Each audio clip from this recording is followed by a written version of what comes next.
to hold our heads up high and beat the drum to what we love. Risk the fall, or we have felt it all come crashing down from far above. Stars are rising, countless worlds colliding, only one will take it all. Can we bring to fall the giants? Can we make the final call?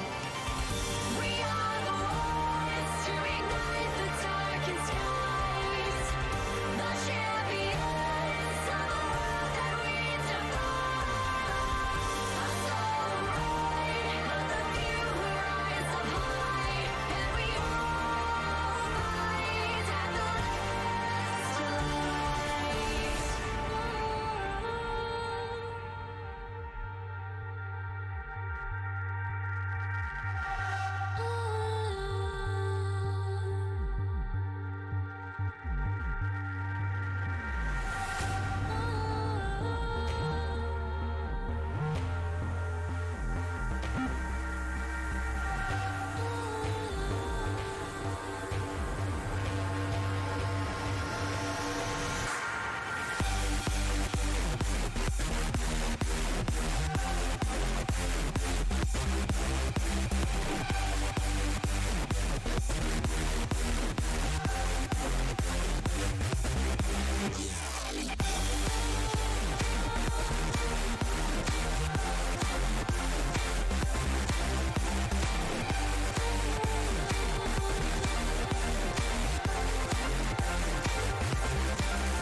Hello, everybody, and welcome to tonight's game. We are currently getting into draft for Crocs with Glocks versus Barq's Berserker tonight. This is the second losers bracket series of La Liga Season 4. One of these two teams will be eliminated tonight from playoffs. I'm joined by my co-caster here tonight, Push LP. Dan, how are you doing? I'm doing fantastic, Garrett. Thank you. Thank you for the introduction. And yeah, the loser will be eliminated, and the winner will be going on to play Monsters Inc. Yeah, and I don't know I don't know very much about Monsters Inc. I think that team, whoever wins here, completely beatable.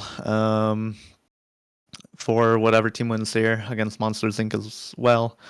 So yeah, I think whoever wins here tonight probably just makes it to losers final is what I'm saying. Seems to be just as much of a draft battle against Monsters Inc. as it is a mental battle. That's for sure. Um, yeah, it can be interesting. Oh, this is gonna be a fun series. I hope it goes to 5 games. Oh, I hope so too. I'm expecting lots of Shirley moments, lots of La Liga throwing leads, lots of back and forths. I think both teams are very. So I don't know what the word is. I don't know. Help me out here, Garrett. Um, Fiestas? I don't know. Yeah, maybe that's the word for it. Um, but I'm hoping my Eminem rap god skills get tested this series. It's gonna be a lot of fun. Can we just like do shoutcasting of team fights and then like midway through switch to Eminem lyrics and just see if anybody notices? only if in between for the color we also get Ed Sheeran lyrics. All right, all right. I'm willing to compromise there. Okay, we are getting into the draft here. We do see Crocs with Glocks banning out the Darius first. By the way, I should mention, since it won't show on stream just yet, Boise is filling in for Gunner USMC in the jungle position for Crocs with Glocks tonight. Both of them are the same rank currently, so the trade was made I think it was made last minute, but uh, Boise, not as familiar with the jungle as Gunner, in my opinion, but I think he's a solid player no matter where he goes. So I think he'll fit right in with Crocs with Glocks. We see Mordekaiser banned out by them as well. Camille Gwen being banned from Barq's Berserkers, just respecting Team Money here. Team Money. And Yeah, definitely probably not the same synergy coming from Daniel as versus 50 cal with Tim, especially on the top side. But we all know Woojin is a very smart player, so we'll see how it goes. Yep, and kind of Cello, very intelligent jungler himself, nothing to scoff at. So Boise will have his work cut out for him. I do think that the Blitzcrank ban here is really smart. It's one of the champions. I believe Ethan Gourmet Cookies plays it a lot, but also it can actually just be played jungle currently. Yeah. And it totally seems like the kind of pick that kind of Cello would love to play. Oh, 100%. I would guarantee that if they were able to pick that R1, R2, it could be a flex pick. Yeah. Seraphine, blue side, is locked in first tier. It is a solid blind pick. You can flex it mid, either of the two roles bot lane.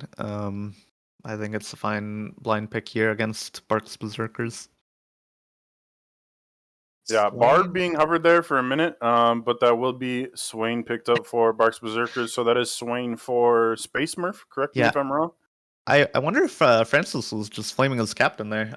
For those of you that don't know, back around preseason, Gourmet Cookies, apparently, rumor has it that he played Bard top in a scrim.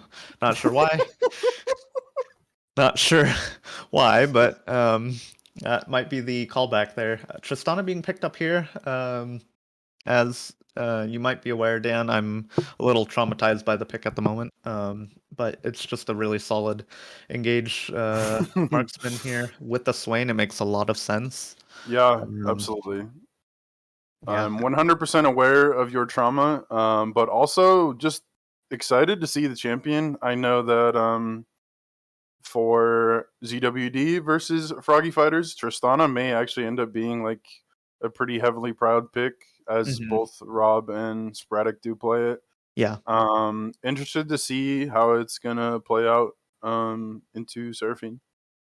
Yep, and Victor being picked up here means that the Seraphine will be bot lane for Crocs with Glocks this game. Ashe being picked up with the Seraphine, so it will just be Seraphine support. I think Ashe is another really good pick right now. I don't think that I don't think it gets like hard out scaled. It's not gonna be like a Jinx late game or anything, but the utility that she provides, I mean, Hawkshot is just so obnoxious for the enemy jungler to deal with. Absolutely. It makes it so easy for the entire enemy team to keep track with. Especially with Cello, I think being like maybe innovative isn't the right word, but like a crazy pather and like going for like ganks at like weird timings. And You can call him a I'm psychopath. no. I Just like kidding. Cello. I respect Cello. I just think Hawkshot actually has a ton of value against Cello. Yeah. We do see Fizz actually being picked here, R3 by Barq's Berserkers. I don't think that is that something that Space Smurf has played? I don't know. I don't think so, but I think it's something he plays in solo queue, but I don't think I've seen him play it in La Liga. yeah, I'm I not don't know. really a fan of it just because Fizz can like I mean, outside of throwing out his shark and actually landing it at max range, he doesn't really get to all in a Victor. The gravity field he can just pop on himself and makes it really hard for Fizz to actually come out on top on these trades. From Barq's Berserkers, though, we do see Maokai being picked after the ban phase here. Nothing too special with the bans here. I think just Tim targeting is a strong champions. big proponent of it. Maokai, obviously a very strong tank. Has some matchups where he's not all that great early, but he scales into such a monster later on. Nature's Grasp, his ultimate, very good at locking down multiple enemies in a team fight or zoning someone off an This objective will completely. be Volibear picked up for Woojin. Yeah, Kale as well. And Kale for Tim. Yeah, Or I do like Sin. I do like Kale into Maokai. I think you get bullied a little bit early by the saplings and just his all-in combo, but I think if Kale I mean, of hits her course, level Shaco can 16, invis gank.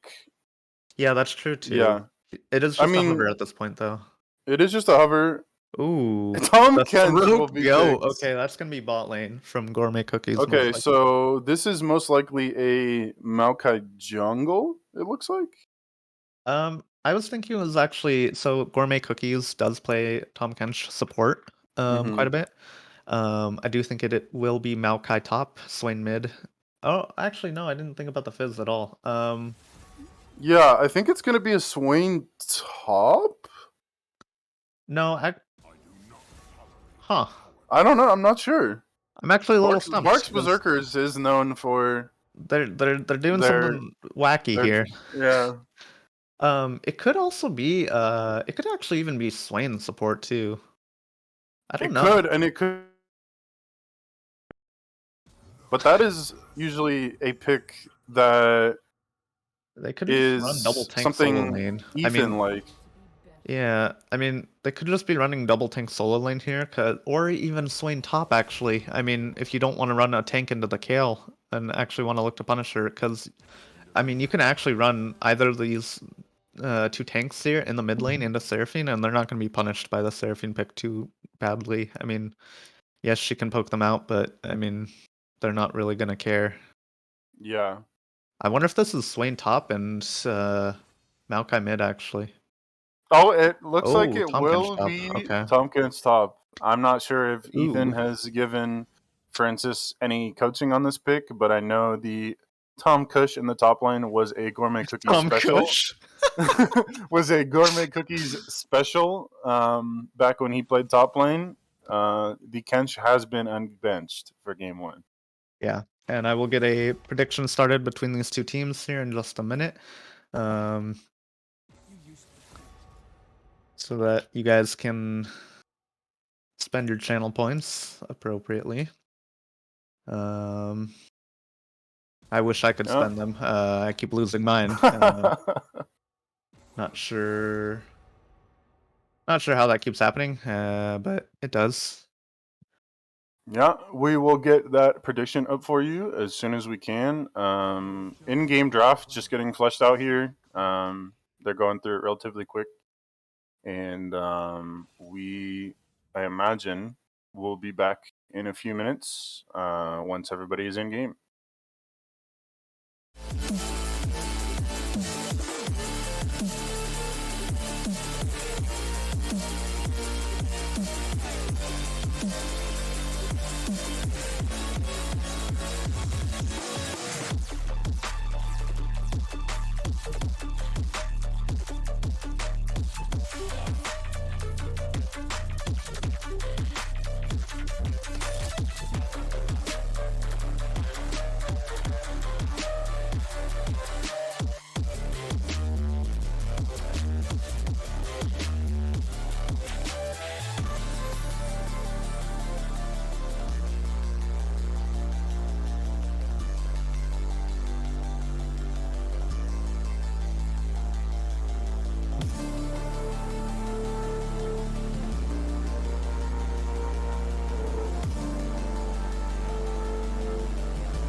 Welcome back to game one of Crocs with Glocks versus Barq's Berserkers, everybody. Hope you're enjoying your evening. We are currently in it for the long haul, as this is a best of 5, so could be as short as 3 games, could be as long as 5. The previous 2 series have gone the entire distance, so buckle up, and we don't see anything too crazy from either of these teams, just a 5-point. Yeah. Do we see any weird builds or runes, though? I don't think Well, so. if you had to guess what champion would do so, what is your guess today? Weird things, probably. I don't know. I feel like I don't know. Swain and Maokai have some diversity in what they can pick. Not in terms of items, but in terms of runes. I don't see anything out of the ordinary though. Yeah, I'm Seraphine with the support item as expected. I think I like Isn't NA Valiant their AD carry? Have they just sent a mid for this series? Is that what's happening now? I'm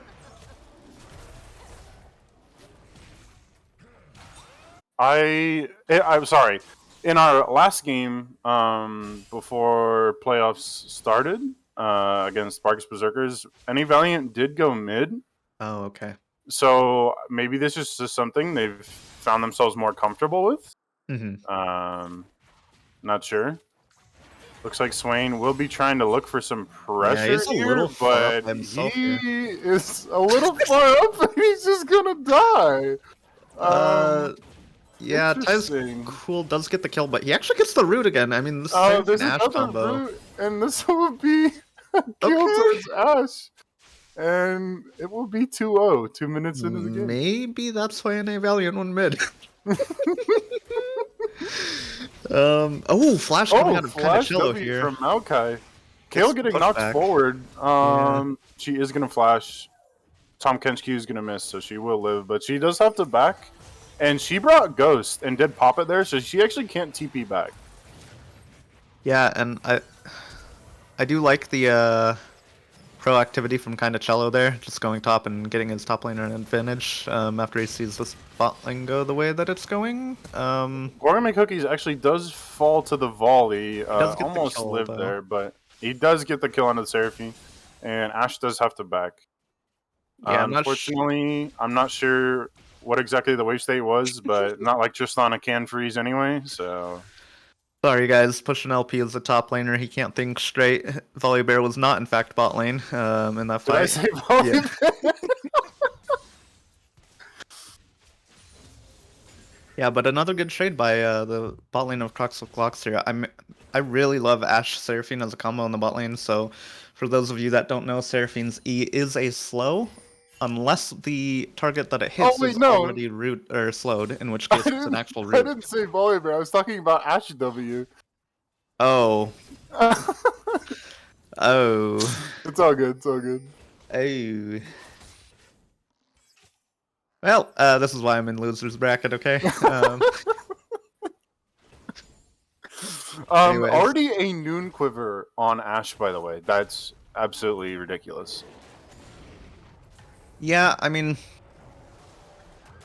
it's not technically the worst thing in the world, but it's pretty bad. You can still come back from this, but like when you pick Swain and Tristana and you're losing, I mean, I'm sorry, Garrett, but this is exactly why this is not Tom Kench, okay? This is Tom Kush. The Volibear E's in your face, you see it coming down, you stand in it and emote in his face. That is an assertion of dominance if I've ever seen one. Tom Kush. I mean, okay, NA Valiant taking a little bit of a trade here, and again, this is what I was talking about. He doesn't really get to trade all that well into Victor, especially with Aerie being a really effective trading tool. Compared to Electrocute in the lane, but yeah, Valiant even proccing Electrocute there, but still loses a trade, it looked like. I feel like Space Murph could be in trouble here, actually. Oh, they do get exhaust onto the Tristana. Tristana will jump away. Can they get this win, though? If the Seraphine will miss. Swain's going to step forward and look for Ash. Tristana's going to flash forward. Can she W back out? She can, but the Swain will fall to Boise on Volibear. Yeah, good look there from Tristana Swain to get that first kill. Even better look by the Ash W to get the kill back, and Maokai. that's what I'm going to refer W to this forward jungler here. now. This is what Boise's playing. He's not playing Volibear. He's playing Ash W. Not only a kill lead for Crocs with Glocks, but also kind of scary. The Kale actually up in CS against the Kench at 5 minutes. That's not something you want to see if you're Barq's Berserkers. Yeah, and I gotta say that the Ash hasn't done a great job of farming in this lane so far, despite having this early gold lead. I do think that Ty's School needs to do a better job of stepping up so that she can farm. With that being said, she does have a minion wave stacked here, so she'll probably catch up a little bit. We'll see. Swain actually opts not to just like try and poke her off the farm there, which I find a little bit interesting, but yeah, still about a full wave worth of farm advantage to Tristana at this point in the game. And other than that, I mean, the gold's pretty close still. Less than 1,000 gold lead between the two teams, despite 2 kills extra to Crocs with Glocks here in the early game. Yeah, Kale will take a recall, and Tom Kench will TP back. Not sure if he's going to be able to get this wave in, though, to deny Kale anything. We do see both junglers in the top side, but Victor farming in their tower. It looks like just some farming here for the moment. Yep, and I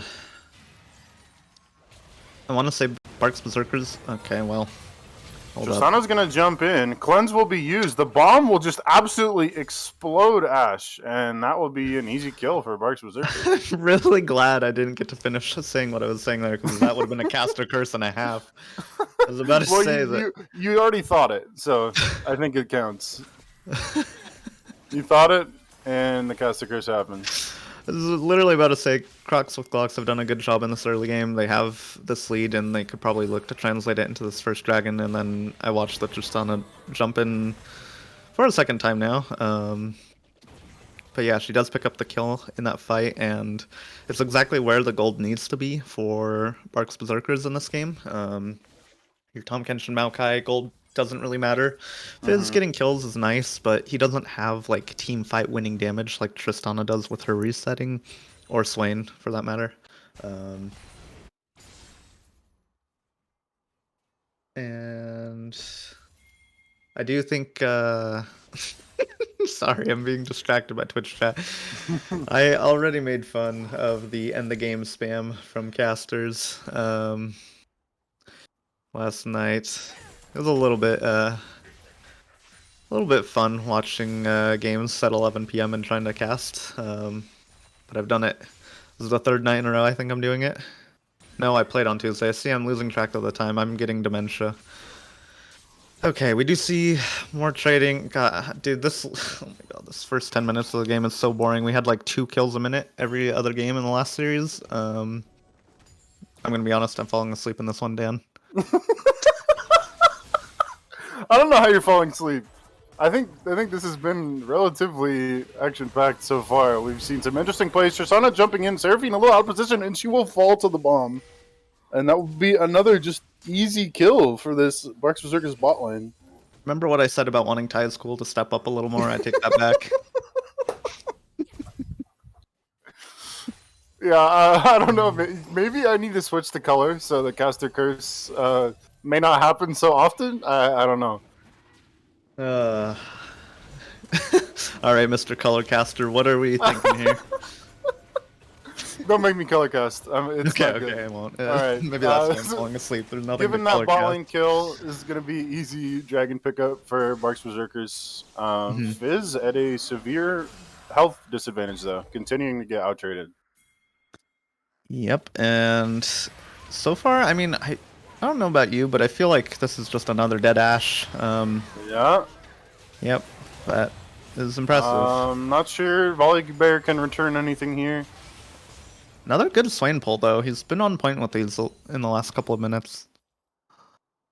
Yeah, Swain actually already with 200 bonus HP off of the... I don't know what the ability name is, but you know what I mean. No, I don't, because I was zoned out a little. I'm not gonna lie. Swain already with Yes. 200 bonus HP from his stacks. Yes. And Maokai actually being down here now. Getting aggressive here. Tristana's gonna jump in. That's gonna be a smart volley barrel over the wall. The Ash arrow will just barely miss. Victor TP also coming in. Tristana's gonna flash the wall. Volley barrel's gonna flash onto Maokai. The grab field will be dropped. It won't catch anything. Swainy will hit, and this is just a fiesta resulting in absolutely nothing. Dan, I do need to admit to you that I've been drinking, and it's only game 1, and this fish is just going in and dying. This is going for it, and he's not gonna find anything. The Ignite will not be able to tick the Victor down, and this is shaping up to be a banger.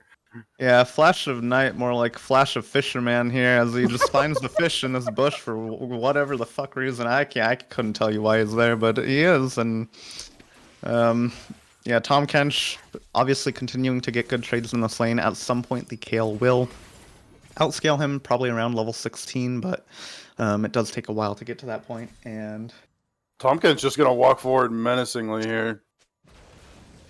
That is some Tom Kench gameplay. Holy fuck, this is some Tristana Kush gameplay, jumping in from 3 miles away. Doesn't get anything. I'm not sure that quite has the same effect, but we'll go with it. Close enough. Won't matter to me. Still even CS in the top side. A little bit of an advantage for the Victor in the mid lane, and a little bit of an advantage for the Tristana. Maokai will be dropped towards the Victor. Fizz is going to follow in, even though it doesn't hit. And will the volley be able to find the kill? Victor Laser's gonna come up, but it's gonna miss! Fizz is gonna keep walking away. He's gonna live. This Victor's trying to sew something because he just threaded the needle. Now here. Maokai's getting bursted down. He's gonna get Tom Kench eaten to safety. Yeah, Barq's Berserkers has 2 fish on their team, and they keep trying to go against Ash arrow Flash will of Fisherman. barely miss. And again, it just doesn't work for them. They don't have enough damage between these 2 tanks yet. Maybe when they get Sunfire, that will change, but right now, actually, as I say, that Volley Bear, no, he does just take the Blast Cone over. Yep, yeah, the gold lead's still actually relatively even. Fisherman just getting ran down by the Swain support for some reason. I'm not sure why. I don't know. I guess he can be out there. Just on a probably. I feel like it's a little illegal that Tristana's gonna get turret plating here on her own, but I think Ash was sitting in base longer than I've been sitting in losers bracket now. So yeah, I would agree about the point on the Tristana. They don't have Ash era, even though they do see her recalling on this ward, so that I don't think will be punished either. But this Kale, meanwhile, just continuing to not get dove, not get too much attention, and will just keep scaling. So hey, I just noticed Jared said in Twitch chat that I should be the shoutcaster for a team fight. You want to try it? Let's do it. Let's go for it. Okay. We'll look for the next team fight. Yeah, good vision coverage here, actually, from Barq's Berserkers. I'd like to point out they have both sides of the river completely covered here. They are totally safe to take this Herald and... Or, sorry, the... it's gonna be a long night. Oh, Volgrath is gonna come in here. Does Volibear have smite? Looks like he does. Okay, Boise does get the Herald here, but at what cost? He's getting pretty low here, and with multiple people on him, and the Fizz ult. Well, the Kale R is gonna cancel the... Kale ulted, but now Francis is he's just a fish out of water, and doesn't... I mean, he's not gonna be able to find anything here. Yeah, my apologies. I forgot that we were switching. It's okay, I did too. I did too, and then I was like, wait, why am I still talking? And then I realized, wait, I need to be talking. Really good Kale ult from Team Money, allowing his Volibear not to die, canceling that Fizz damage. Yeah. They did still secure the Herald too as well. Yeah, remember how I said I was bored, and then there's been 2 kills ever since then? I don't know how you're bored with this game. This has been an absolute La Liga Fiesta special, and it looks like we do have a pause coming through. This is certainly feeling like the battle of the week, and not the kind with two E's. We've got In chat, Barq Berserkers. I'm seeing that Oh. somebody was reportedly ganked by mom.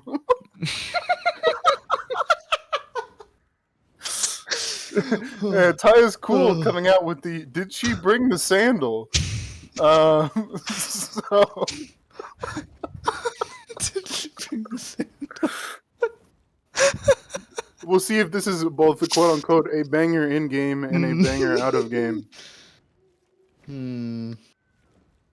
Yeah, I'm sorry. I'm making some bad jokes. I'm being flamed in Twitch chat. It's okay. We've only got 5 more games to deal with it. So Cloud Dragon is, or sorry, this is actually Hextech Dragon being taken here by Barq's Berserkers. It will be their second dragon of the game. Still no more than a few hundred gold lead on Barq's Berserkers though. So I mean, this game is basically still dead. Even with that being said, I do think the scaling advantage is on the side of Crocs with Glocks here. Absolutely. If Kale gets to level 16, Victor gets to level 16, it can still be really hard for this Tristana to play fights properly. Yeah. Because she wants to get the resets, and the Kale ult really stops that pretty hard. Yeah, a lot of zone control and also a lot of CC. So not really. Tristana not going to be able to just kind of freely jump wherever. She does have a Tom Kenchi and some pretty tanky champions, but not only the Kale scaling, but also the Victor going to be a problem. I wouldn't be surprised if at some point after a couple more items we actually saw a Hex Drinker on this Tristana. Just a ton of magic damage from the side of Crocs with Glocks. Yeah, but also, I mean, yeah, it is more magic damage favored. It's not terrible on AD damage, but I mean, Ashe is really your primary carry there for that, and she kind of already fell behind in this game. 20 CS deficit, 2 dragons and 4 kills to 2 now. This banter in chat is so stupid. It's actually worse than my jokes. Yeah, I don't think there's any need to repeat what is being said in the chat any longer. All right, so this pause now going on to the 4th minute. Let's talk about some controversial topics. Pineapple on pizza. Let's start there. I used to be that used to be against my religion, but I don't think it's terrible anymore. I think it's respectable. I think it is a strong opinion, and for those who stand by that opinion, I have nothing but respect. Wow, that was way fucking deeper than I needed it to be. And just a yes or no, man. For me, it's a no. Okay, for me it is a yes. But I'm not crazy about it either way. I think. Oh, hot topic in the chat. Did Carlos from G2 do anything wrong? Do you want to address that one, Garrett? Okay, let me drink a little more first. Just like G2 Carlos did. Yeah, I won't have Andrew Tate in my room though, or in my house for that matter. Just Rob on Tristana. Look, man, Carlos got what he deserved, honestly. He parties with whoever he wants, and he chooses to become teamless with whoever he wants. So, Just a sad, lonely billionaire. Or millionaire, I'm not really sure. But let's see, what else do we have in the way of controversial topics? Your opinion on the bugs that have been popping up in World so far, and if another bug happens, maybe like a game-deciding bug, kind of like the TES one. If that happens at a later stage in Worlds, do you think they'd actually remake a game, or are they just going to continue to be Riot and ignore everything. Yeah, can you say that from the beginning again?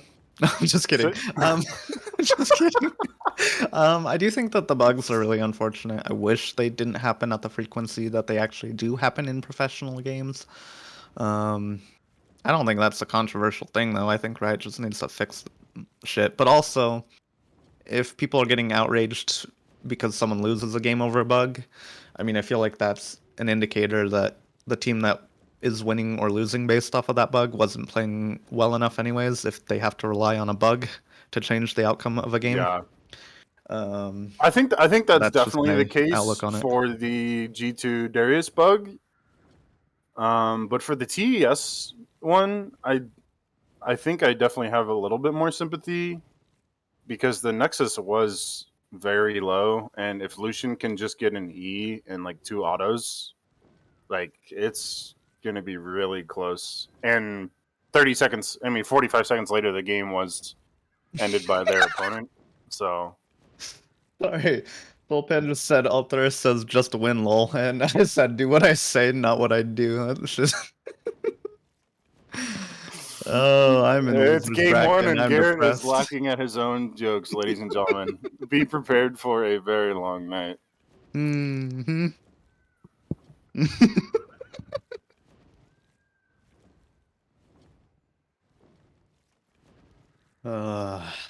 Yeah, we're going into minute 7 of this pause. We have been told that, well, I don't know how much chat is or can be trusted in game, but apparently Gourmet Cookies has had to deal with something personal. We were told 5 more minutes, like 2 minutes ago, so we expect this to go on for another couple minutes. But other than that, I mean, I'm not sure if mom went to Costco and went on a grocery run, or yeah, I don't know. I'm not gonna. It's not worth it. I mean, no point in speculating. If it's something serious going on, I'd rather not speculate at all. This is true. We don't know.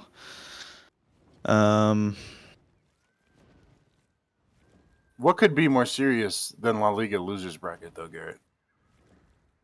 La Liga winners bracket. Beautiful. Not that I answer. would know Beautiful anymore. answer.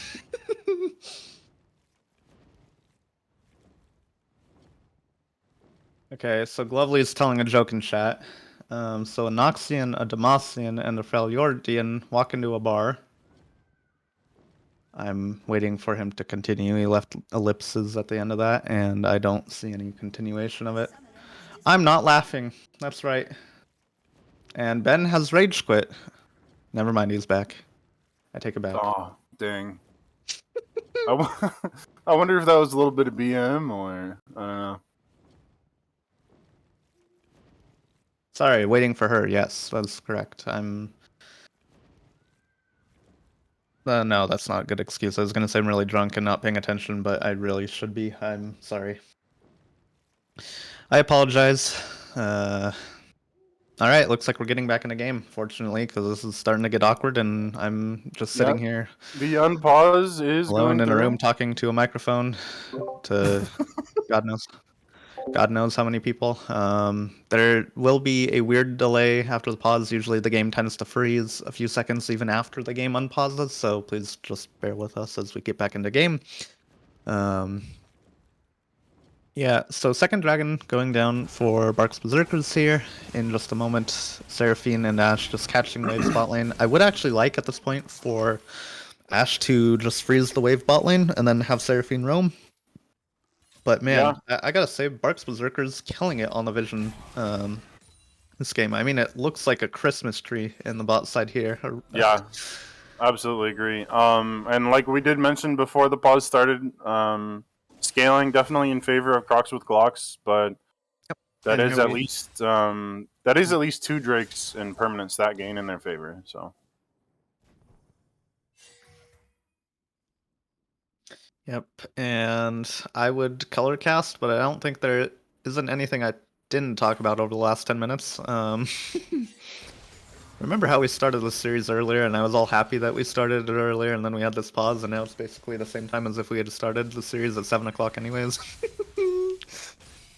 Yeah, unfortunately, a fairly long pause. I'm just happy to be back underway and get things fiestaing again. Yeah, I'm just happy to be here too. I think, okay, so I actually see, I don't know if I've seen Chem Tank out of Maokai. I don't know what the meta is around it. It feels like a good item intuitively though for Maokai. You can throw Nature's Grasp down and Fizzle coming down onto the Ash. And that's just going to be a clean kill for NA Valiant. That's, again, probably more CS that Ash is going to be further and further down on. She did just finish her Kraken Slayer, but still a huge advantage for the Tristana. yeah, and that's that's the danger of pushing up waves like that. We talked about how good the vision was for Barq's Berserkers already. It still hasn't been cleared out whatsoever. And so NA Valiant knows for a fact that he can just take a fight there, and there will be absolutely nobody coming for at least 10-20 seconds, and he can just take the 1v1. Meanwhile, not only is this Kale level 11 and with Nashor's Tooth, but she is going to get... it won't be first turret gold, but it will be turret gold onto the Kale, which is just huge for Crocs with Glocks. Not sure if they will be able to get a second charge off. They won't. Volibear is going to look forward here onto Maokai. Maokai ult will be dropped in defense. Oh, the Tom Kenchi coming through on the Volibear. He will take one turret shot, but will walk back out. And possibly a whole not a nothing here going on again, but possibly not. Seraphine out of position. Tyuscool going to get caught. And on the bot side of the map, Ash just falling to Fizz again. Yep, and it's starting to look like Koroi has a fish allergy or something, because every time we look bot lane, well, she's got the Fizz ult on her, and... she's definitely getting her Omega-3s, that's for sure. Kalo going to be dropped onto Volibear. Volibear will possibly be able to survive. It looks like he will. Another close fight in the top side, but still resulting in no kill. Is this Ash pescatarian?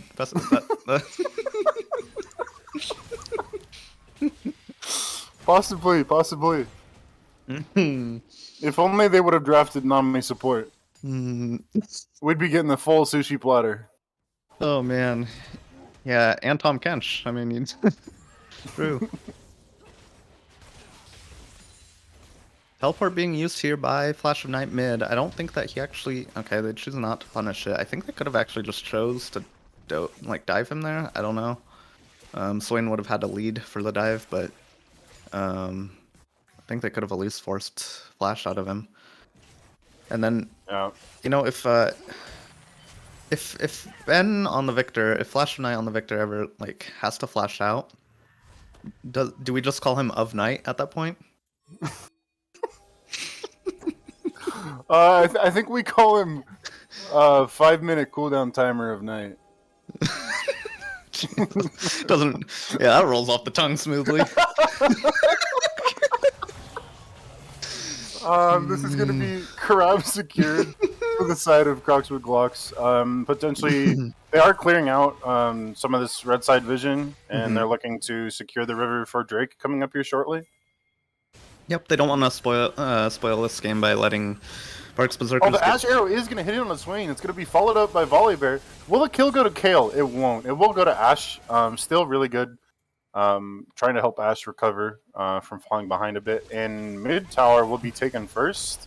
And I will imagine we'll be transitioned into a dragon. Props to Tide School there. If I was the support, I probably would have just taken the kill. And not cared. Probably especially would have thrown up a penguin dab right after, especially on Leona. That's right. Especially on, yes, Thornmail Armor Boots Leona.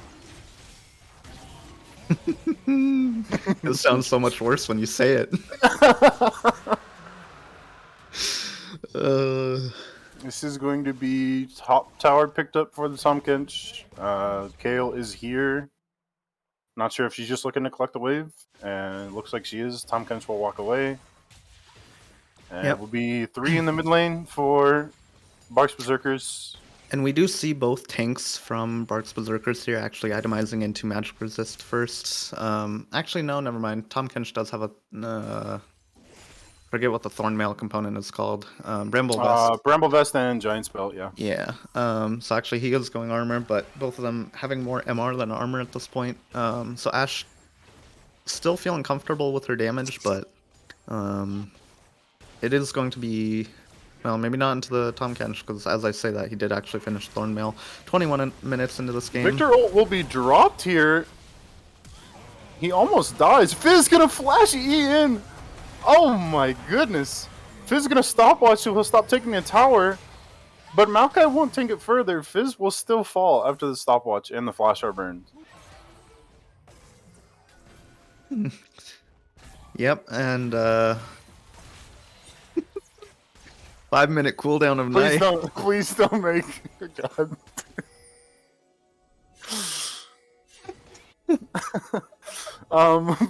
Something I did wanted to point out here is Force of Nature, obviously an item we see heavily in meta compared to Spirit Visage, but Spirit Visage also does have some really good value both on Maokai and Tom Kench. So I'm pretty interested to see how they will itemize.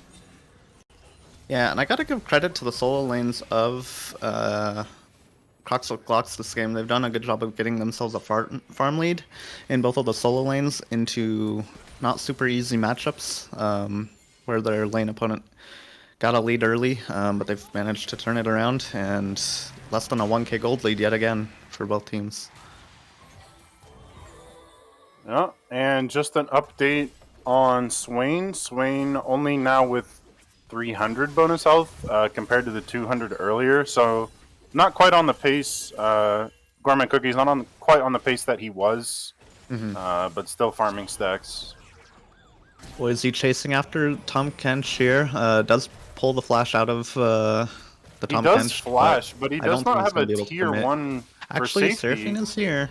Seraphine walking around, the root, the root will not connect and he will walk away, yeah.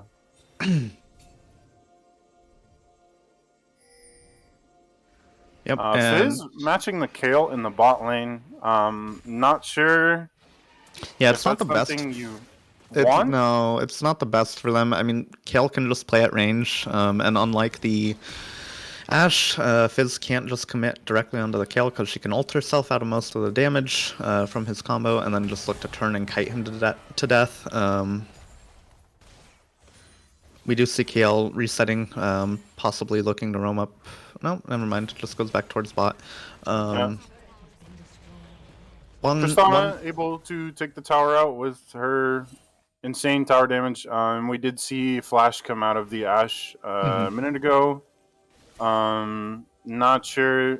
I'd be very surprised if either team was willing to start the Baron here, but there does seem to be a ton of prio towards the top side and the vision.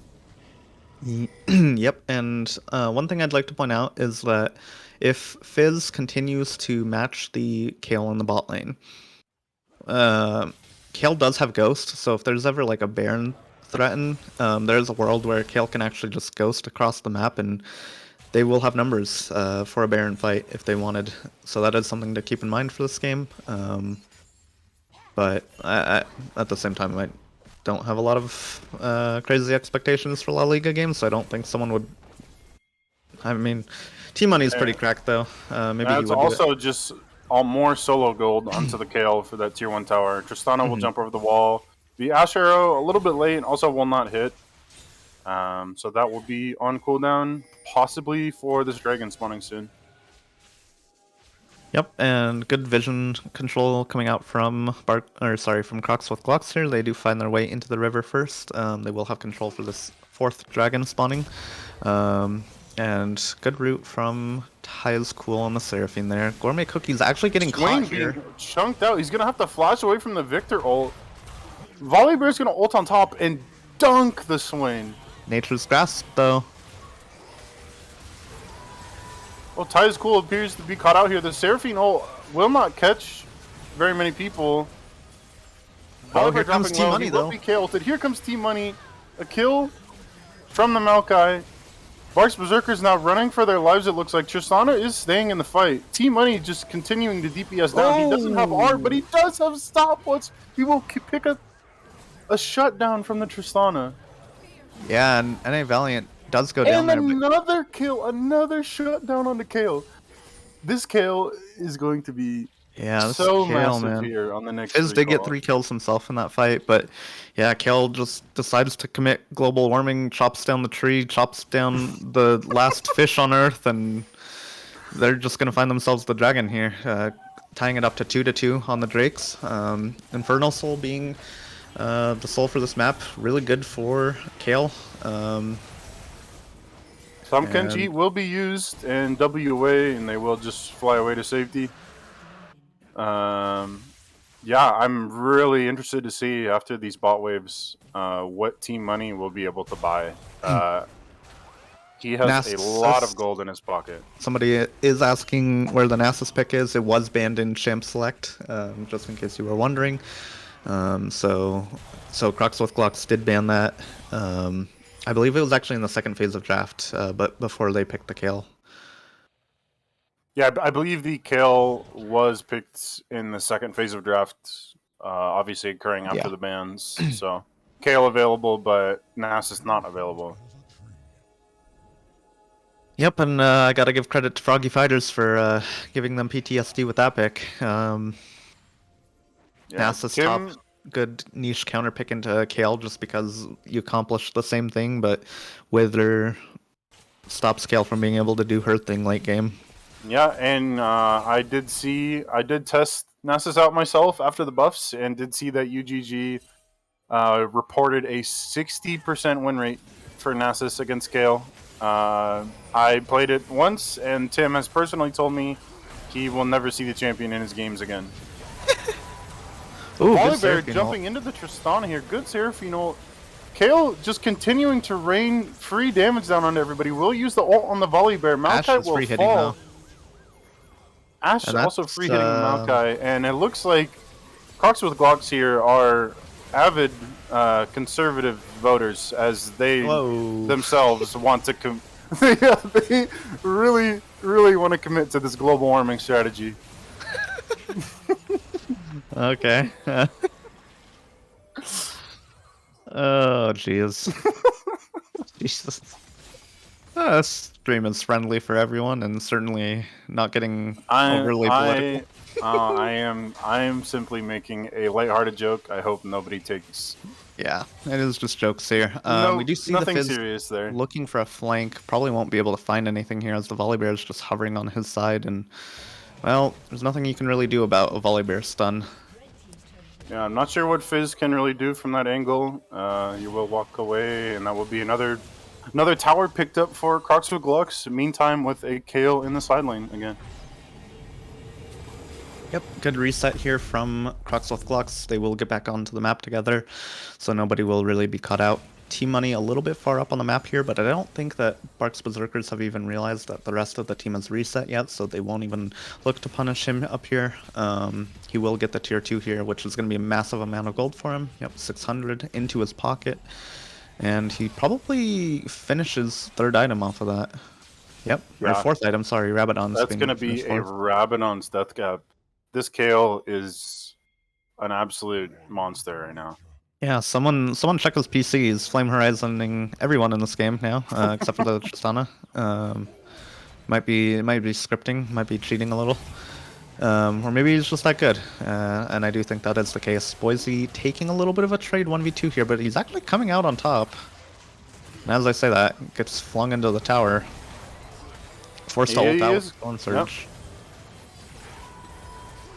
Seraphine ult will miss onto the Fizz. Maokai W will follow the Seraphine Flash over the wall, but he's just going to continue to get bursted down. The kill wasn't even at the fight, and now he's here. Fizz is going to die in 2 autos. And Team Money just continuing to collect kills and gold. Yeah, and this is what happens, by the way, when you don't punish a Kale's early game. I mean, she's my god, absolute murder. Tristana taking almost half her health in just 2 autos there. Actually ends up being exactly half her health. And Yeah, they're just going to get the inhib here. They have 20 seconds before half the team is up. I think they actually just look to end here. Also, something we did not note before, the Kale W speed up combined with the Volibear Q, just really nice. And that will be game. Game 1 going to Crocs with Glocks. T-Money, 8-0-5 on the Kale with 4 items and a completely stacked Dark Steel at 30 minutes. Yep, and I don't think we're seeing that Kale again.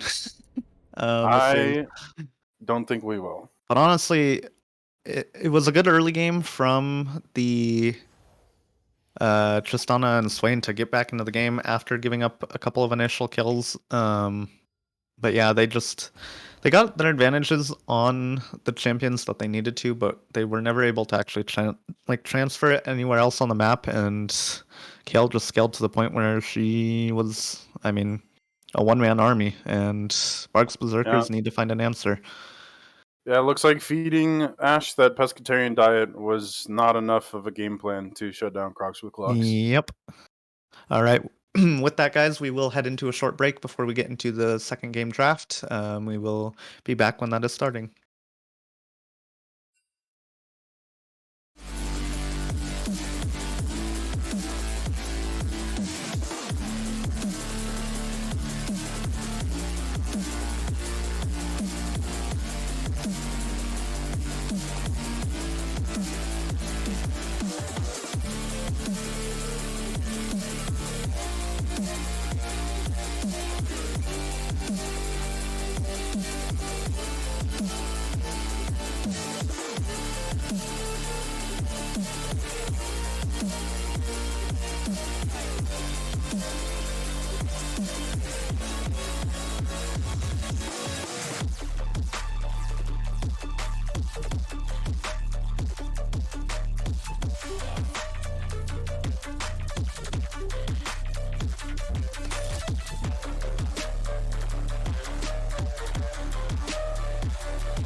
It's like Fuck Friday. It's like Fuck Friday, you fucking losers. It's like Fuck Friday. It's like Fuck Friday, you fucking losers. It's like Fuck Friday. It's like Fuck Friday, you fucking.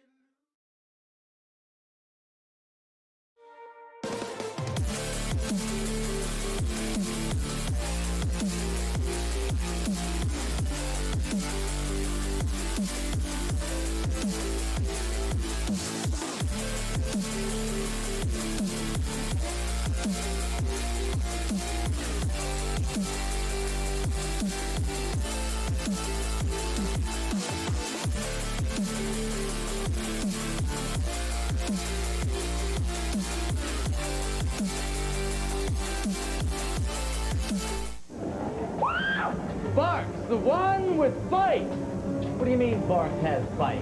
Johnny? What do you mean Barq has fight? Johnny? What do you mean Barq has fight? Oh, hey, man. What do you mean Barq has fight? Here, try some of this.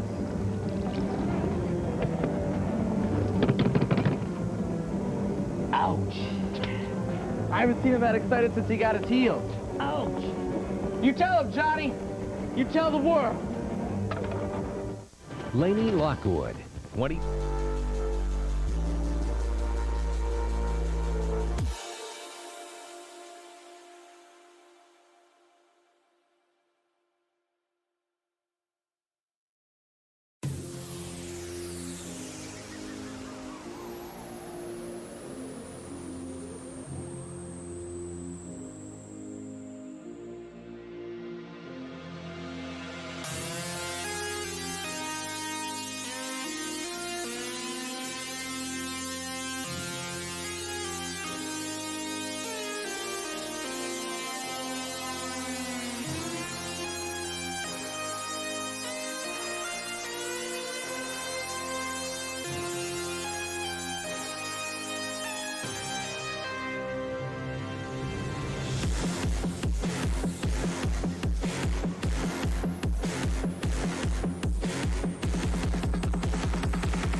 Welcome back, everybody, to game 2 between Crocs with Glocks and Sorry, jeez. I can't do.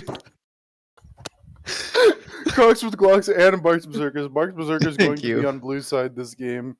Relatively same bans here, but we will see the Kale ban in the first rotation. Yep. Aim towards the T-Money. And I do think we expected that after game 1, T-Money popped off on the Kale. Ended, I think, 8-0 and 4 or something like that. Just absolutely dominating in the top lane, flame horizoning the entire enemy team, basically. And yeah, I just don't think we're gonna get to see that Kale again this series, which I think if you're Barq's Berserkers, that's not a bad game plan at this point. We do see Darius, Mordekaiser, and Blitzcrank banned from the side of Crocs with Glocks. I think that's what they banned last time as well. Might not have been in that order. Nautilus first pick here from Barq's Berserkers. That's going to be going to Gourmet Cookies. It is one of his better champions. I think he But can be is really. it better than your Nautilus?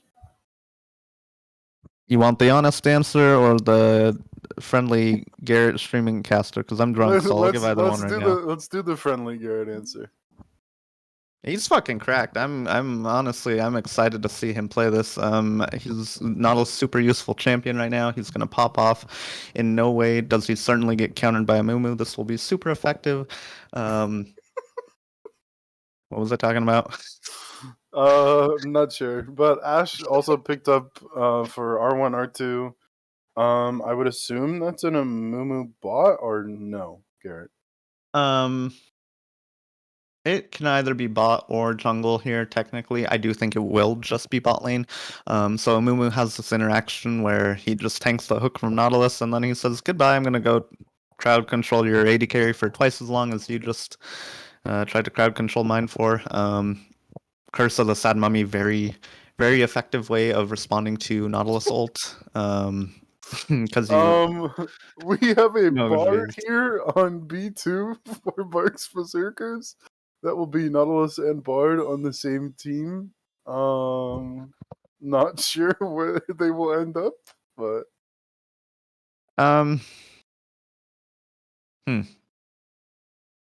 Yeah. Not that I'm gonna say it's top lane. something tells But me that that's their bot lane. Okay, well, I'm wrong. I think this draft just looks like tilt from Barq's Berserkers. I'm not gonna lie. It makes me question whether or not they actually have the mental fortitude to go the entire distance in this series. Bard here is, I don't know, where would you put him that could be effective? I guess you could put Nautilus somewhere else besides bot lane, and that would be better. But I mean, Nautilus just won't. I mean, man, what are they doing? Man, Barq's Berserkers, somebody wake up. Somebody take the draft link away from your captain if he's the one drafting still, man. Oh no! And multiple people in the chat pointing out that it is Nautilus jungle, and we have Oh. seen kind of cello on it before. Okay. And Well, that would make complete sense. yeah, in that case, I'd like to change my mind.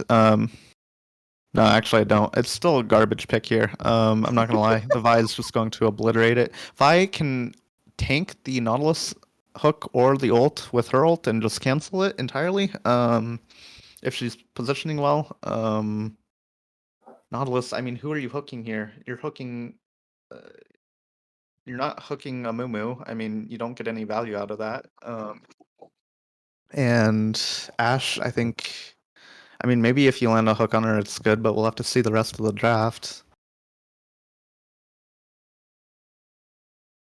We do see Nasus and Aatrox once again being banned here. I don't think that Crocs with Glocks actually needs to ban the Nasus once the Kale is banned. I think it's a pick exclusively good into Kale and not much else. And I think it does feel like a little bit of a wasted ban, but honestly, it's not like Barq's Berserkers showed a whole lot in the first game anyways, so it could just be them saying we don't know what else to ban. Maokai being picked up here by Crocs with Glocks. taking that away from Boise this time. And I think that Boise Boise had Volibear last game. They take the Maokai again. Graves band as well. I don't know who that would be for on Crocs with Glocks. I don't know who plays it on that team.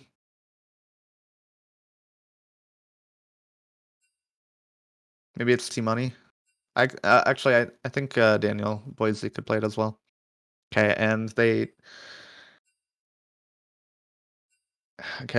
messed up draft. That's great. Also, I did lose my co-caster for a little bit. So sorry, you guys have to exclusively listen to my voice. My words aren't free though, so feel free to PayPal me. I'm just kidding. Looks like Jarvan and yeah, I don't know what they're doing with draft because they said it was Fizz and then Gourmet Cookies said it was not Fizz, so a little bit troll here. Oh, okay, I guess they are just going ahead with the Fizz. Azir responded by Crocs with Glocks into the Fizz. I think that's fine. I do think it's a little bit easier of a lane for Fizz than the Vector matchup, but I think it still plays out in a similar way.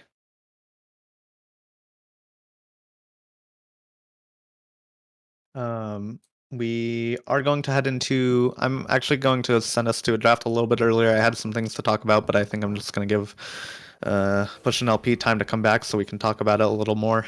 So we will be back when the game starts. See you guys then.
All right, welcome back everybody to game 2 between Crocs with Glocks and Barq's Berserkers. We are finally getting into game. I will be temporarily solo casting this one. It sounds like my co-caster Push LP had a little bit of a family emergency come up, so he is taking care of that right now, but I will be here in the meantime. Just looking at these two teams right off the bat, I don't see anything too unusual. I actually like First Strike out of Azir. I think he can get a lot of value in it. Because First Strike interaction is that you have to do a lot of damage up front, and that is that's kind of where Azir is good at until late game when he gets more consistent damage. We do see pretty standard start again here from both teams. Nobody opting to invade this game. A little bit of deep vision from oh, never mind. I thought he had placed a ward there, but I think he just faked it into the bush. Yeah, pretty standard start so far. And looks like both teams will start on the bot side for the leash. That means that both junglers will be pathing towards the top side. Jarvan with Ignite in the top side means that he will look to play aggressive early, so I like the way that kinda Cello is looking to path here. But with that being said, he is still significantly weaker, I think, than the Vi in the early game, especially like around level 4 and 5. Nothing too crazy bot. I expect that Space Murph and Gourmet Cookies will get a small lead in the early game, just because they have a ranged support, and ranged supports are good at taking trades early on. It's really hard to go wrong with them, and we see Gourmet Cookies on the Bard, just doing a little bit of poking here. Kinda Cello actually committing to mid gank here. Don't think he will be able to get anything. Yep, he just ends up backing off. Flash of Night doing good to position correctly in the lane early game. Team Money taking a trade with Vulgarath here, but actually this could go either way. It's a little bit of a close fight. Team Money flashes away, actually gets the kill though with the... I think it was just the minions hitting the Jarvan. Nautilus is here, probably will clean up the kill. Has to flash into the bush actually, and Team Money does end up falling, but well played by him to get that first blood and to force a lot of resources out of the Nautilus. Vi is here now, though, and looking for a trade. I don't think she'll be able to finish this kill, though, as the Jarvan is here now. Yeah, and Jarvan passive, really strong early game. It does reduce armor, so this Vi is very squishy. Teleport committed back by T-Money. He's back in this fight in the river, and he's going straight for the Nautilus, who's now pretty low.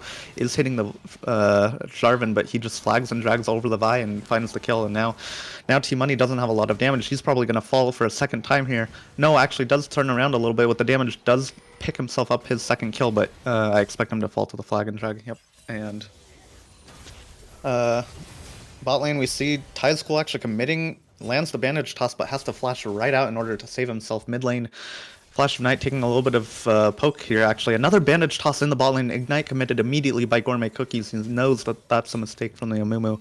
And man, we are seeing a lot of fighting in this early game already. Much more action than we saw in the first 10 minutes of Game 1. Whew. Yeah, 2 kills though to both of the top laners. I think it's a little better than the start to last game for Barq's Berserkers this time around. Stun actually finds its way onto Korai, and she has to flash away. Will dodge the Q from the Ezreal, but in a very precarious position there. No mana here from the Ezreal. It's going to be hard for them to shove this in all the way. I do think that the Amumu could just freeze the wave, but Ashe is actually just sticking around too. I don't know that I like that, but I mean, I don't know. She is down a lot of farms, so she does need to find herself something in this game. You see Vi and Nautilus both on the top side again. I wonder if another fight will break out. They've been pretty close to each other, pathing through the jungle pretty similarly in both of the first clear and the second clear. And not a whole lot happening other than that. Korai will actually end up losing more farm here as she's taking a late recall.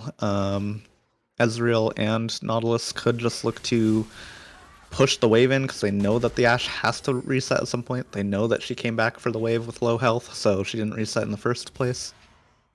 Yeah, Jarvan taking positive trades against Maokai here. That's to be expected.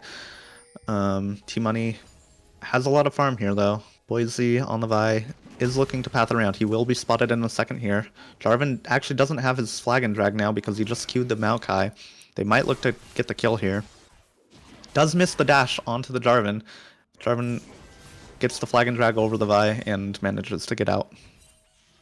And I think Director camera trolled a little bit there. Sorry about that.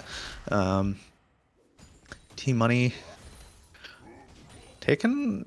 I mean, it's so hard for Maokai to trade. This is actually such an intelligent pick from Fulgurath here. I think this is doing really well into the Maokai early.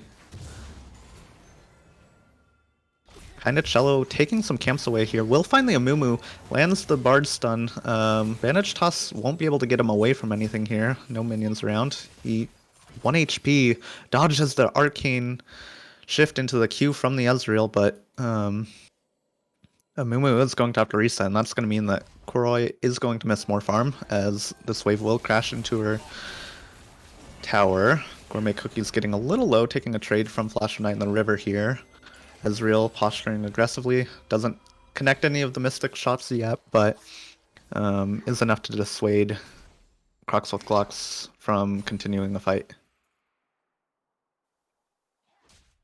And we see shutdown actually on Jarvan now. If I might break out here, but Flash of Night does have his ult now, so it's actually scary for Fizz to engage too close to his tower, because if he gets Azir ulted and shuffled back into the tower, he probably just loses the trade anyways. He does have the fish though. If he just looks for it, it might just be a good trade. He does need to wait for Azir to not have dash though. Mountain Dragon now up in the bot lane river, with Rift Herald coming up in a minute. Both objectives being up means that they probably just end up looking to trade objectives at some point, although Vi is already calling for her team to be ready for this dragon as she looks to start the Mountain Dragon. Tide School actually taking a lot of damage for free here from the Ezreal, who doesn't actually end up getting away for free himself, but Gourmet Cookie's up here just harassing the Maokai for some reason. I'm not sure why he's up here. He's taking a lot of damage. I don't think that... I mean, he might actually be in trouble here. Nature's Grasp used, but the Bard Portal does get him out in time. Yeah, and Maokai a little low on mana now. Actually might be in danger of just being all in by the Jarvan here. He does have Cataclysm up, and Maokai is out of mana now. Slow from the shield into the Cataclysm. Ignite being popped. T-Money does flash out at the right time though. Will survive and gets the Ignite and the ult for free out of Jarvan. I mean, not for free. He loses flash. Actually, Gourmet Cookie's still up here, but he does take an early tower shot. This might be an overstay from Gourmet Cookies. I mean, they already lost a dragon, and now Vi can just... I mean, if Vi finds him up here, he's a level 4 Bard. Good gank by kind of Cello, though, to find Flash Knight, commits the flash, gets the kill. And Bard does spot the Vi, so they know where she's at as well.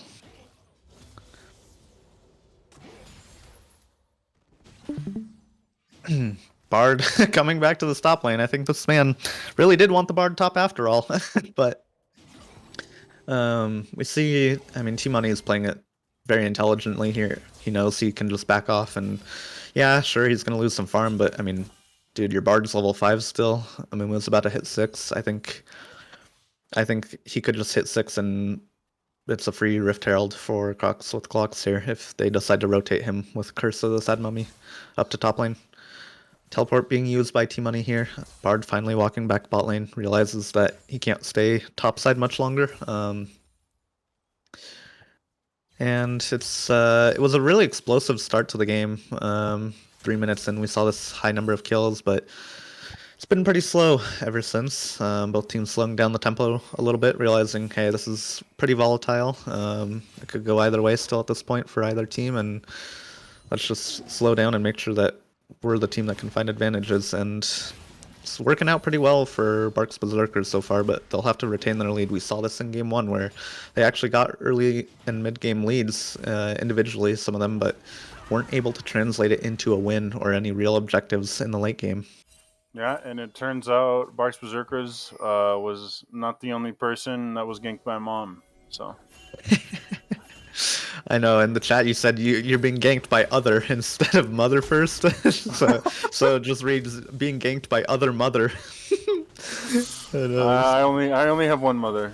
Oh, Jarvan trying to EQ out there, does get Vi ulted. Flash forward will come out, and Maokai will get the gold.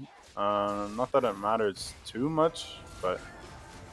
Oh, Nautilus hook here is going to come through. Bard also coming. Vi's going to Q. The Bard Q is going to go wide, but the Ignite will be dropped, and Vi will still fall. Yep, and just another really good roam from kind of Cello. I don't like him getting this many kills, personally, although I'm such a hypocrite saying that, because as a Nautilus player, I would totally take every single kill away from my carries. But yeah, he's found really good roams into the solo lanes, which is where he's netted all of his kills this game, and I think it's paying off for his team quite well this game.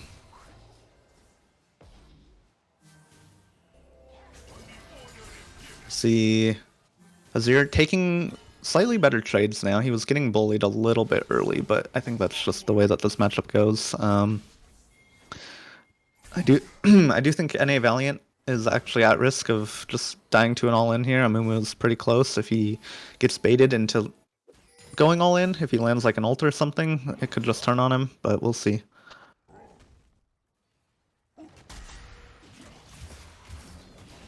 And these trades, by the way, which were really good for the Jarvan early on, are... Well, okay, as I say that, the roaming Bard has once again found his way in the top lane. Gourmet Cookies found a way to pick Bard top without actually picking it, but strangely just walks out a little early and lets Maokai walk away. Yeah, this Bard has spent so much or so much time topside, rather, this game. Flash of Night and Tide School will be spotted on a ward here, but Volgrath now in danger of being dove. If he finds a good EQ here, he could escape, but it's going to be tough. Oh, and he may have found it, actually. A really nice Bartle coming through, actually. Yeah, but I think that Bartle may have actually got him killed. Oh no, he was probably dead either ways, but it does make it harder for him because he actually had a good flag and drag. But the Bard ult means that cooldowns can come up before he gets any further away. Kind of Cello a little deep here. Finds a nice ult, but it's not going to save him. Yeah, And, sorry. I'm currently trying to find the words to say, but I have no idea what's happening in this game. So. Okay. Yeah, so I think this game is looking like a repeat of the first game. We see some really good ideas from Barq's Berserkers in the early game, getting themselves a couple of kills advantage here, but Crocs with Glocks, I mean, they've had better objective control in this series, and once the game gets closer to the mid game, we start to see where their teamwork and their coordination really shines in this series. And Flash of Night taking a trade against a level 6 Bard is a level 10 Azir. I don't think that Bard wants this. He's going to take the worst end of this trade. Yeah, and also Jarvan opting to flag and drag the Maokai to get 30 HP off of him before he backs to sacrifice his own cannon. Not sure about that one. Yep. Bard walking over topside vision here, actually, so they will know where he's at. I don't know. I feel like Space Smurf and Gourmet Cookies had such a strong lead in the early game. They denied, like, I think they were up like 20, 25 farm within like the first 5 minutes of the game. I think it's a little bit of a disservice to Space Smurf that Gourmet Cookies has been roaming this much. I think there's a fine line to draw on Bard between roaming enough to be the more impactful support and also just over roaming and being useless. And I think he's stepping over the line a little bit here. Second Dragon going over to Crocs with Glocks.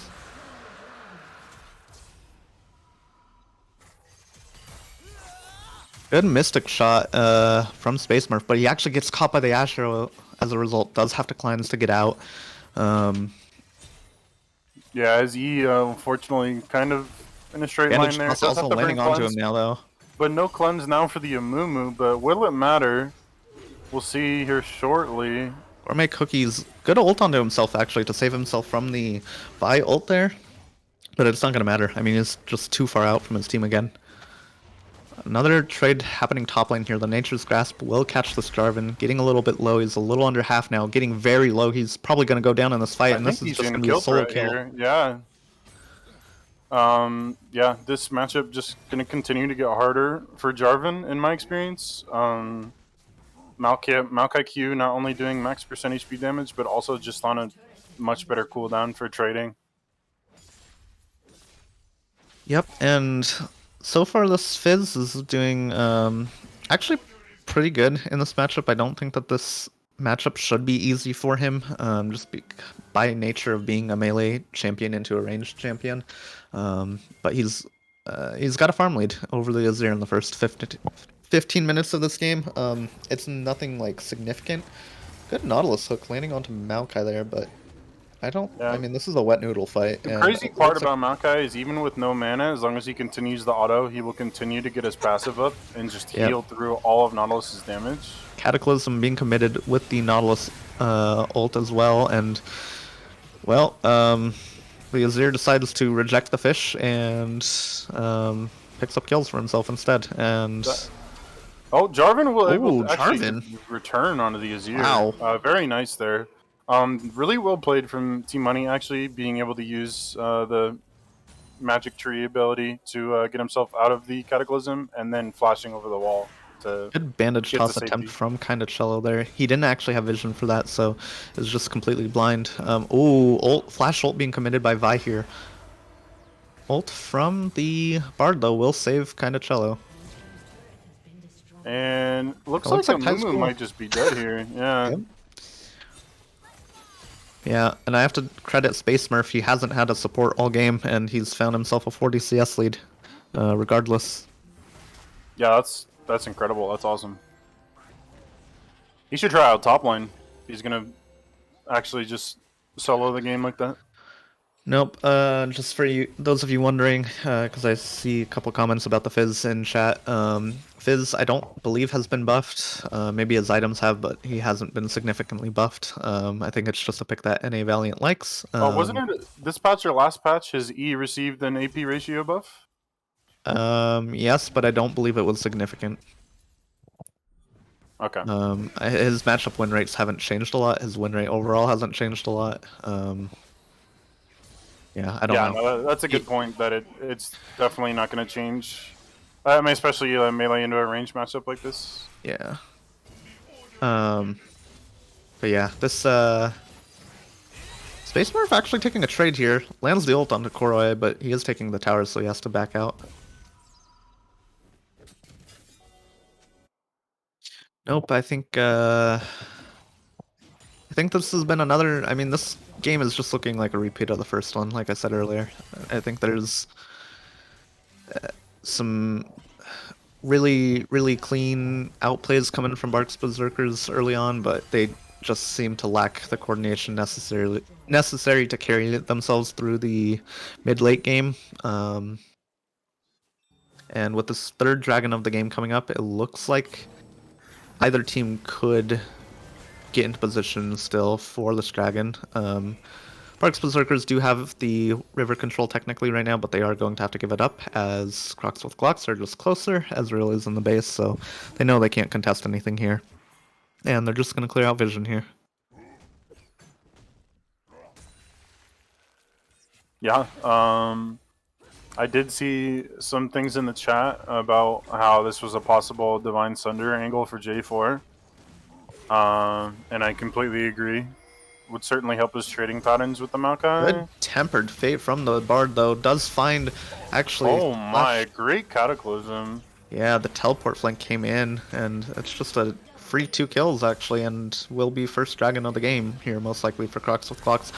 And Boise getting caught on vision that they never cleared out earlier. And T-Money, I mean, now he's just a tree. Never doubt just the tree.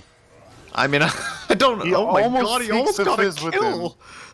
What is wrong with this champion? The Maokai nerfs not really looking like they affected him too much. Flash of Night could still make a hero play, though, here. He is very strong in this point in the game. And with the ults being down for Barq's Berserkers, he can actually just play at range. Oh, the soldier charge, though, not very well placed. Space Smurf might actually be able to commit onto him here now as well. Koroi is here now, though. Does get slowed. Won't find the Bard. Does get out with the magical journey. Nautilus actually finds the hook, though, onto Ashe and does clean up the kill. And Flash of Night, getting caught over the wall as well, is going to follow here. Clean team fighting now from Barq's Berserkers. I was critical of their ability to fight in the mid game, but they've turned it around this game. Yeah, all starting with God, I mean, if you were a top laner before season 12, Oh, just as I say that though, kind of is overstayed a little bit here. Cast a curse, did it again. But as I was saying, if you were a top laner before season 12, that TP flank really giving you some good memories before TP was just absolutely gutted. Yeah, Space Smurf contesting these Krugs a little bit. Does know that he has the wave here in front of Amumu, so he can just trade safely here. If Amumu stays, he could actually be in trouble here. Tempered Fate coming out doesn't land on the Amumu, so he will get out with his life. But if that had landed, that was just a shark from the Fizz into death, honestly, and it would have been another kill. And this Ezreal now, not only with a significant CS advantage over the Ashe, but also just gold advantage from these kills from the team fighting around the bot river. Yep, and I want to say that Space Smurf has been playing out of his mind this game. He's just been playing... He's got such a massive XP lead because Bard was not in his lane for the longest time that... that combined with the farm lead that he somehow managed to get as well, I mean, he's just massive in this game now. Full item up basically over the Ashe at this point, and, well, we're seeing how much more effective he is in these fights. Yeah, I didn't really have the opportunity to see, but was the Amumu attempting to follow the Bard roams, or was it 2v1 in lane? No, I mean, Bard literally was just taking magical journey stop, and I mean, he was literally just autoing T-Money under his tower. Is ridiculous to watch, but he might be a little caught here, actually. Does get ulted by the Vi. It's gonna come through. Yep, bandage followed just by lands. Amumu bandage, yeah. Jarvan rage queuing, but won't do anything. I've definitely known a couple of people known to do some rage queuing, if you know what I mean. One of them may or may not be a caster. Who could that possibly be? Let's find out. Okay, Team Money finding himself a Maokai, little extended here. I really don't Team think is he's around the corner overextended. though. This is Darvin just a finds a Maokai massive moment. cataclysm though. And the Zir shuffle to follow up, and I mean, actually this is just the Zir cleaning a fight. He's not being touched whatsoever in this fight. Yeah, and Flash of Night Maokai is putting his team on his back right now. Oh, Maokai will fall to Ezreal, actually. I'm not sure if they have the health bars to look for Baron here. Nope, Space Smurf actually getting caught here. Okay, does manage to... Nope, Bandage Toss lands. Ignite committed onto him. He does get the shutdown on the Vi, though, before he falls. But it is a bigger shutdown from him onto the Azir of all people, which... I mean, that's exactly where Crocs with Glocks wants the gold to be. Yeah, And now at the they find very themselves with a 3k gold lead, and surely the Barq's Berserkers with a lead wouldn't throw, right, guys? Right? And at the very least, that's going to be a Shadow Flame completed for Flash of Night on the Azir pick. And Bard may... The 5th time, just walks up too close to the Azir and ends up regretting it. Bandage Toss barely missing. Very close. Yeah, Ty's cool. Completely based here, by the way. Goes Even Shroud. Giga Chad build over the lame Locket. Yeah, perhaps the only support that can reliably build that item. Huh? Oh, yeah. think Support Amumu. champ. Yeah. Yeah. I agree. I think other champs can pull it off, but it completely depends on what matchup they're playing and what the team compositions look like. Mumu, though, he can get away with it pretty frequently. Maybe one day we'll see a Ornn support with an Even Shroud.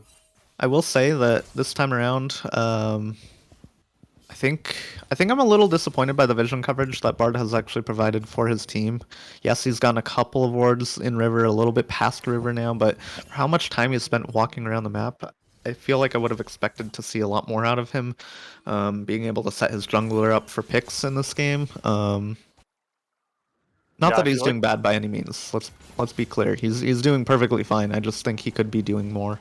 Yeah, I think it was even better on the Swain pick than it was on the Bard pick, which is not what you would expect. Yeah, and the reason I say that is because I do feel like Azir and Vi are just going to scale to a point where I don't know how Barq's Berserkers will respond properly. They don't have real consistent damage outside of the Ezreal, but Ezreal doesn't... If a Tempered Fate comes through here, it does, but the Dragon does fall before it lands. Yeah. High School getting hit by Mystic Shot here won't really matter. Hits another one. Hits... Okay, dodges the Bandage Toss just in time. Good flash commit by the Vi, but, I mean, they're a little bit choke pointed here. There's gonna be a lot of kills on both sides here. Although, okay, no, they got... Yeah, okay. Once they got the Jarvan that quickly, I think it was kind of just over for them. Gourmet cookies will probably be picked... Nope, okay. Does back out in time. And this is the scaling I was talking about. I mean, every single fight in the last 5 minutes, it's just been the Azir show. And... Well, also, I think Space Smurf dumping out, like, an insane amount of damage, but he just has the Maokai in front of him. And yeah, he has the Maokai in front of him, but, like, more importantly, like, if... I mean, there were stopwatches on the side of Crocs with Glocks on critical members there on the Amumu and Azir, and I mean, Ezreal's really bad at dealing with Zhonya's and with stopwatch because he relies on kiting people out and like just having the lower cooldowns, but those items give a lot of time to reset abilities in a fight, and it just nullifies a lot of the advantage that he has in a fight. Yeah, absolutely. I also just think the front line from Crocs with Glocks just stronger, not only in gold, but just as champions. And I think it's really showing. I think the Azir is getting... Obviously, the Azir has stopwatch and the Ezreal doesn't. But the Azir just kind of being able to freely do what he wants versus the Ezreal getting zoned a bit harder, in my opinion. Yep. And it looks like Kuroi with the pescatarian diet once again will find it. I don't think he has enough damage to finish her this time around, though. Yep, he Yeah, does have he's to pop the gonna- Zhonya's, but he's just going to go down to the very, very fed Azir.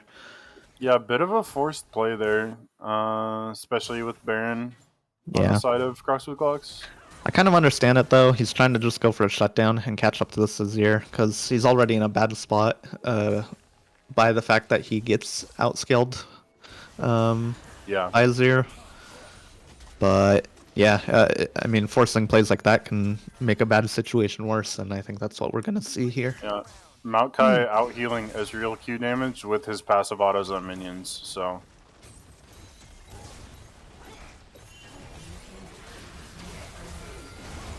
Yep, and we see a fight breaking out here. Good Tempered Fate landing on the 3 people, but I don't think it's gonna matter. Azir's just free hitting here. Ashe is free hitting here. It's a correctly played position from the entirety of Crocs with Glocks here, and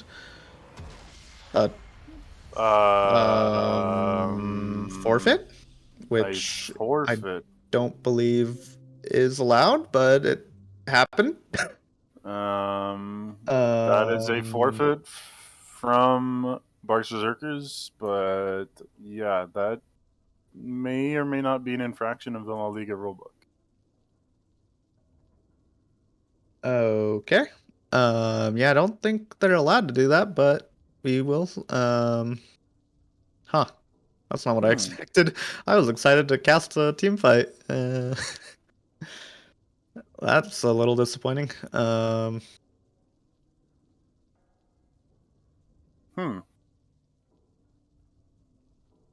Yeah, well, technically you can't lose your Nexus if you forfeit. So did Barq's Berserkers really lose this one? I don't know. Yeah. I'm gonna check the rulebook. I don't know what. Okay. Yeah, I'm not sure if that's an actual rule or if it's just kind of Okay. like, We are gonna send you guys to a break. We're gonna figure out game 3 draft, what's going on. We will be back in a moment. See you guys then. Bye.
All right, welcome back to the draft for Game 3 between Barq's Berserkers and Crocs with Glocks.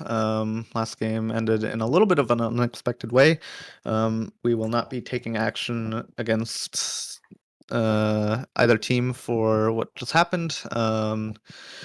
So we will probably I imagine that the rules will be updated as it's not actually in the rule book, even though I know that it has been verbally communicated. But Barq's Berserkers banning out the Ivern and the Maokai here, the Ivern and the Galio.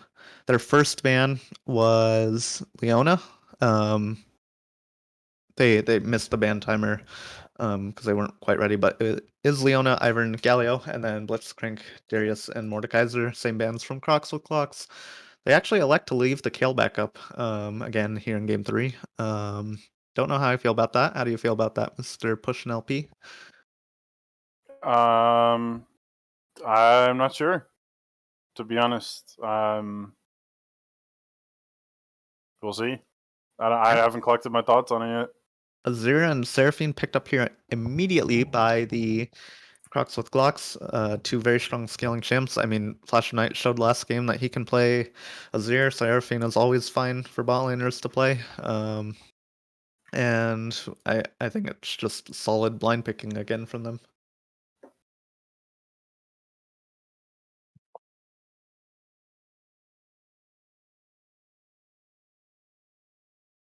And then we've got Heimerdinger and Yasuo being picked up here. So Yasuo, good synergy with the Gragas, obviously, with the cask coming out. Can land multi-man Yasuo ult combos. Heimerdinger is really good at just pushing a lane on his own and being off in a side lane. I don't think we've seen this pick so far, but I do think that it is something that they could actually just put bot lane here, and then have Gragas jungle and Yasuo mid, and then just look to play for top side this game. Misfortune will be picked here by Crocs with Clocks. I don't remember last time. I can't remember. I think Croy's played it. Either way, it's hard to go wrong with it. I would imagine. I know Has good. She's really good on Jinx, and I know her Jinx used to get banned like pretty decently, pretty frequently. So I would imagine. Also, the MF and Seraphine infamous, really the infamous win rate for MF in La Liga, and as you're about to say, the synergy they have. Yeah, so there's two things that work really well for Seraphine and Misfortune in lane. The first is that Misfortune E can ensure that Seraphine E roots the target instead of just slowing them. And the second is that the Seraphine ult and the Misfortune ult combined can be a death sentence for basically anyone in the game. And we do see more bans coming out here. Nasus Aatrox being banned by Crocs with Glocks. I don't think they have any particular bans in mind here. I don't think Francis even plays, or Volgrath even plays Aatrox. I just don't. I think that they just don't know what to ban against them.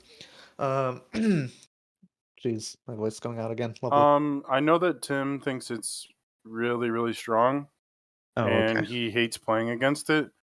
And if this is indeed a Bel'Veth top, it could possibly be. Tim is known for playing that. Aatrox would be really annoying for Bel'Veth. There have been some calls with La Liga players where Bel'Veth has adopted an alternative name, but I will not repeat it on stream. Yone and Set being picked up here. Yeah, I think they're just going for strong like wombo combo. Barq's Berserkers. I think this is a fine draft strategy from them. They've kind of shown that their mid and late game teamfight execution has been subpar so far, and I think they just need ease of execution in their team comps. Malphite being locked, though, is a good response to the Yasuo and Yone. The one thing I am a little bit worried about is the front line from Barq's Berserkers. I know Set W does buy time. Really interested to see what Gragas will itemize this game. Just a little bit harder to, I think, I could be wrong, get to the champions from the side of Crocs with Glocks. And I think they are naturally a little bit tankier. So yeah, really interested to see how like these fights play out. I assume they won't be super front to back, and there's going to be lots of wombo combo going on from both teams. Yeah, I do like, by the way, Belveth into all these melee champs. I think she's gonna have to position well to not get CC'd to death, but if she does, I think she's just a really good answer into Yasuo and Yon and Set. She's a very hyper scaling melee ranged champion, and I think it makes a lot of sense to pick Belveth here. Yeah, no, I completely agree. Belveth is a champion that I like to play when I'm autofilled in the jungle, and I may or may not draft it when I shouldn't, and it's very annoying to play against ranged champions. Yep. So, also not Right. the most ridiculous amount of CC on the side of Barq's Berserkers, so her E may have a lot of value. Yep, and I will get poll done for game 2 and poll 3 started here in just a second. So the series is now 2-0 in the favor of Crocs with Glocks. This is only the third game, so I keep doing that, man. I don't know why. I think it's because I'm like looking at your profile picture and I'm just like I'm trying to say Barq's Berserkers, but then I like have you up and I see Froggy Fighters and and my brain I ooga mean, booga. yeah, you may have a little bit of alliteration issues. I'm not sure. But yeah, we see Barq's Berserkers are blue side again this time around. So they will have blue side win rate buff, surely. But they also Crocs with Glocks does have MF win rate buff, so That's true. That is true. We will see which one is stronger in this series. we will.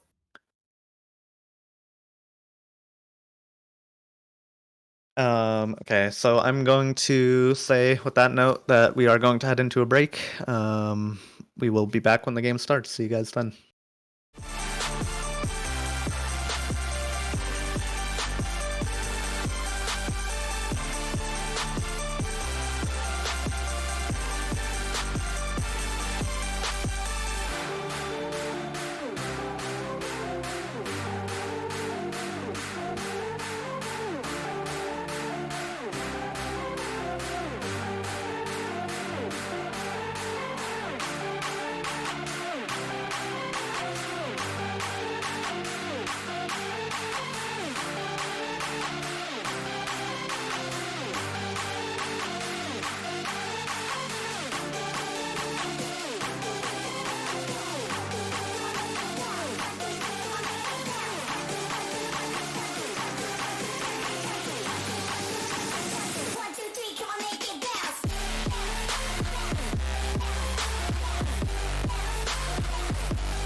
Welcome back, everybody, to Game 3 between Crocs with Glocks and Barq's Berserkers. We are currently on the third game with a 2-0 lead for Crocs with Glocks, as the last game did end pretty quickly. We see a little bit of a different start here, actually, in Game 3 from both sides. We did see a Yeah, standard fan in both games from both teams, but now we're seeing a stack here. They're not going to find each other, but it is good to see that they're mixing up their level 1 strat a little bit. yeah. I think Crocs with Glocks opting to play like super defensively here makes a lot of sense into like the Yone Yasuo level 1. But You know, they I do really, give up complete vision in their top side in the process. So I really didn't want to have to talk about it. Someone did mention it in Twitch chat, so now I have to talk about it. I was gonna just black it out of my memory. Um, there's a couple of summoner spells going on in this game. oh, Well, they're gonna take this red buff immediately. I think they're actually, are they just gonna try and take this whole top side away from Belveth? This is hilarious, actually. No, this is kind of funny, actually. This is gonna shut Belveth down so hard. She's not gonna get any of her top side camps. this is certainly one of the most strategies I've ever This seen. is huh. Well, there is okay, I mean, not a fan of them all going mid after, but they do get Flash of Night's Flash, so now we can just call him of Night. Oh, Flash pull Are you from really not Wolgrath sure here. about 5-second timer or 5-minute timer Flash of Night? I don't know. I'm 50-50 on it. Yeah, Malphite's still not dying there. Yeah, I mean, they've gotten a couple of cheese plays here, a couple of summoners out, but I think in the long term, having these smites is still, like, it's suboptimal, obviously. Yes, they will have every objective that they want in this game, but yeah. it's a matter of actually being able to get there. And having double smite bot lane especially is going to hurt. Yeah, 2 top, 1 mid, 2 bot. Looking like an intermediate bot game here from the side of Barq's Berserkers. Yeah. Also, one thing to keep in mind is that Misfortune and Seraphine have so much push in the bot lane that even if you're double smiting every other wave, as the Windwall brothers, you're still getting pushed in because Misfortune and Seraphine clear the whole wave faster.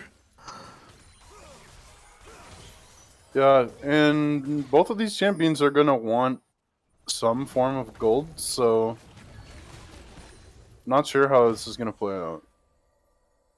Yep, and they've elected to put Gourmet Cookies top now.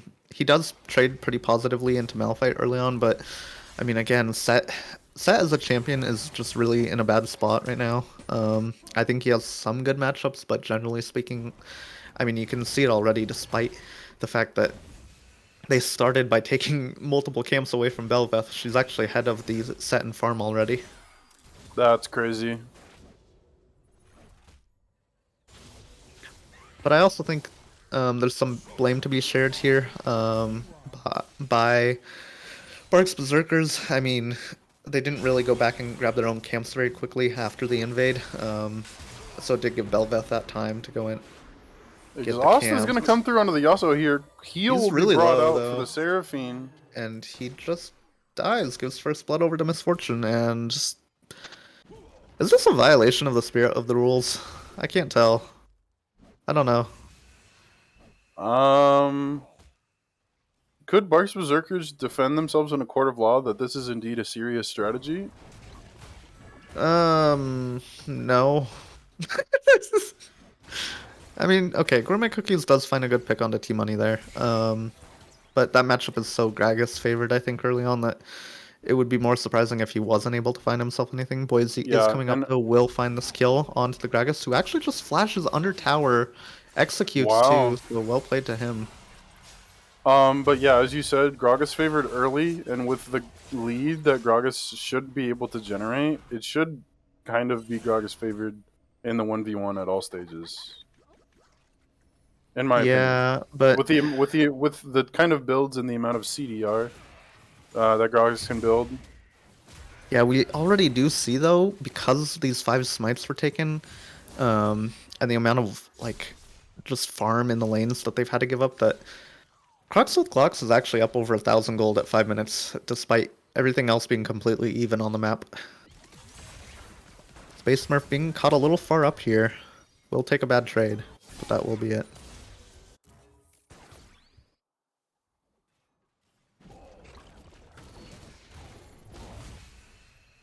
And sorry, I'm trying to readjust my scoreboard because I actually like just moved so many people around from where they were actually at in champ select. I think I've got it right now. Okay. Kind of cello bot lane as well. I mean, yeah, I don't know what they're going for. But it honestly, okay, Volgrath manages to just walk his way in though to the Crocs with Glocks spot lane without being noticed, so a little bit of a miscommunication there, but they do actually find a turn angle here. Space Smurf gonna go down actually, potentially. Maybe. Yeah, okay, it does fall. Volgrath, it will follow, kinda cello will probably follow as well. I think Seraphine, oh no, okay. Doesn't quite have the root back up. Yeah, not necessarily like poorly played, I think, by the side of Barq's Berserkers there. The Yone doing, or the Yasuo, excuse me, doing absolutely everything he can to escape. I think maybe there was still just some flashes up on the side of Crocs with Glock's bot lane. And the gank not really working out. Yeah, yeah,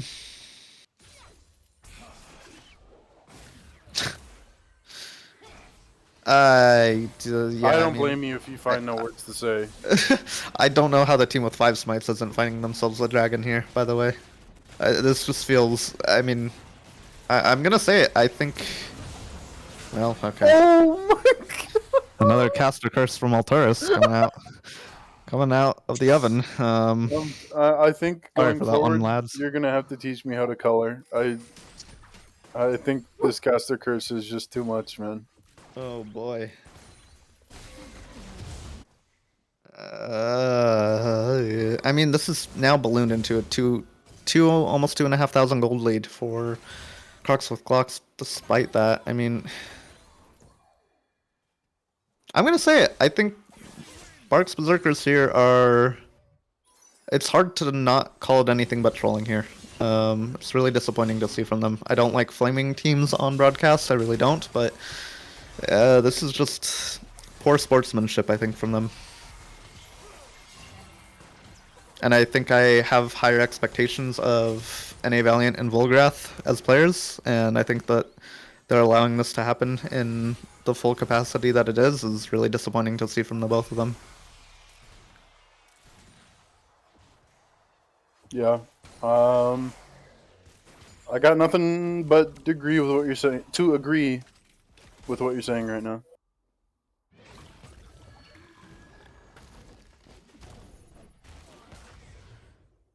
T-Money taking another pretty rough trade. Again, it's very hard for him to do anything until he's got the MR items stacked into the Skragus, but yeah, I mean, he doesn't have half the wave clear that Gragas does. He can't trade nearly as well.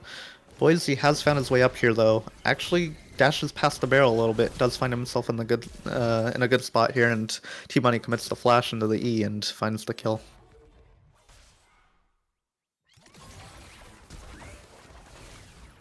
Oh, Flash E from Heimer, not gonna actually find the stun range. Set will also Flash E, and they will actually get the shutdown. Oh my god, we're seeing the Yone Yasuo synergy here, and Yone actually gonna be able to live if he snaps back out of turret range.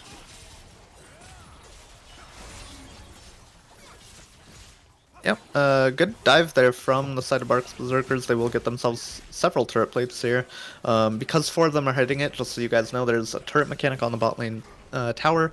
When the plates are up, the more people that hit a plate and actually get the gold when it falls, the tankier the turret becomes for the next turret plate. So with 4 people hitting there, it's actually pretty hard for them to finish off the tower completely. Yeah. But that And that mechanic's in there does- for that exact reason, so you're and not that getting towers mechanic- before 10 minutes. Falls off when plates fall off, is that correct? Or no? Yes, it does. Mhm. Also, meanwhile, after they got the Herald, Bel'Veth also now just turning this top wave into her own minions. So this is actually going to be a huge problem that Barq's Berserkers are going to have to find a way to deal with. Yep, and they do get the first tower here with their Herald. Gold only split between 2 members, and Zergrush coming out from Boise down the top lane here. Somebody asked if the turret play mechanic is specific to bot lane. I don't know. I know that there is a mechanic or two with them that is specific to bot lane. I don't know if it's that one. I don't believe it is, but you could be right. Yeah, there is 1 or 2 mechanics that are specific to the bot lane turret. I just don't know if it's that one or a different one.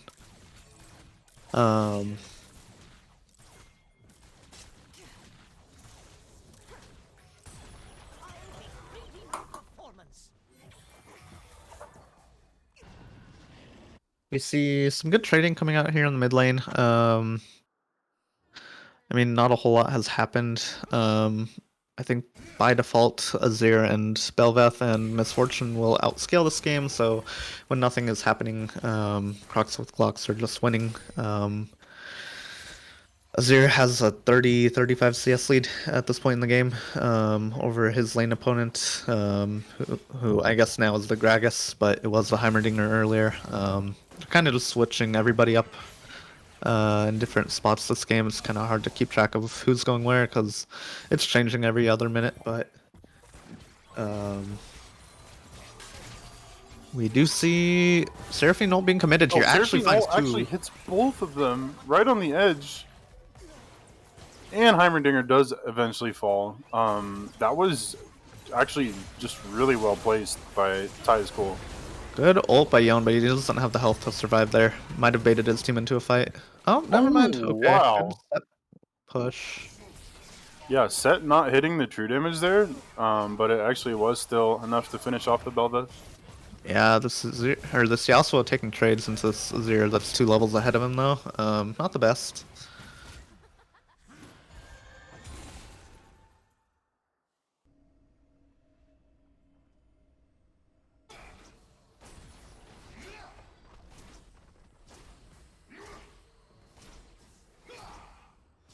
And Flash of Night, well, he's just hitting the tower. I mean, there's not a whole lot to talk about in this game. I don't like saying that games are over very early, because throws happen often enough in this league that it's really too hard to call before someone's in the base most of the time, but with a 3,500 gold lead now for Crocs with Glocks, I do think that this game, I mean, the fact that I don't know, even if they get Soul here, I just don't see how Barq's Berserkers will win this one.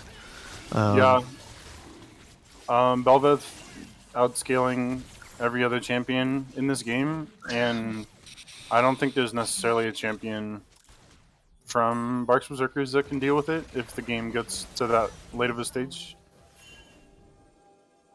Blue team's turret has been destroyed.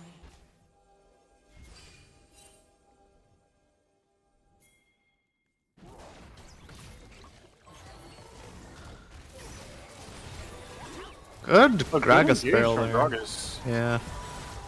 Seraphine finds the ult onto the Set though, won't be able to survive regardless, and this fight's actually being turned now, yep, by CWG.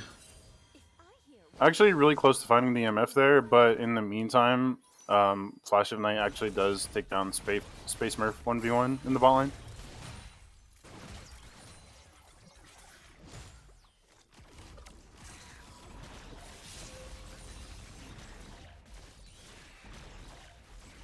Yep, and CWG just taking camps away from Barq's Berserkers at this point. I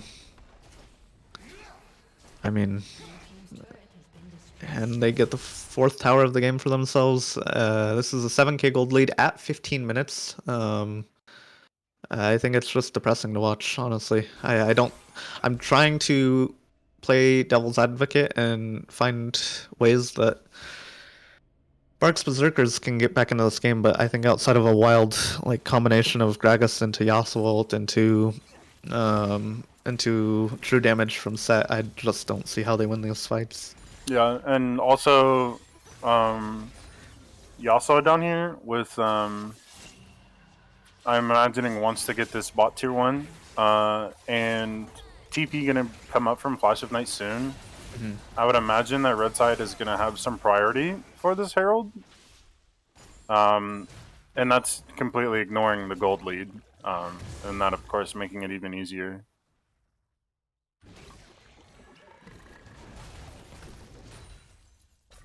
But we do see them in the bot river, actually. Looks like they are now going to be pinging towards the Rift Herald. But blue side are actually here first.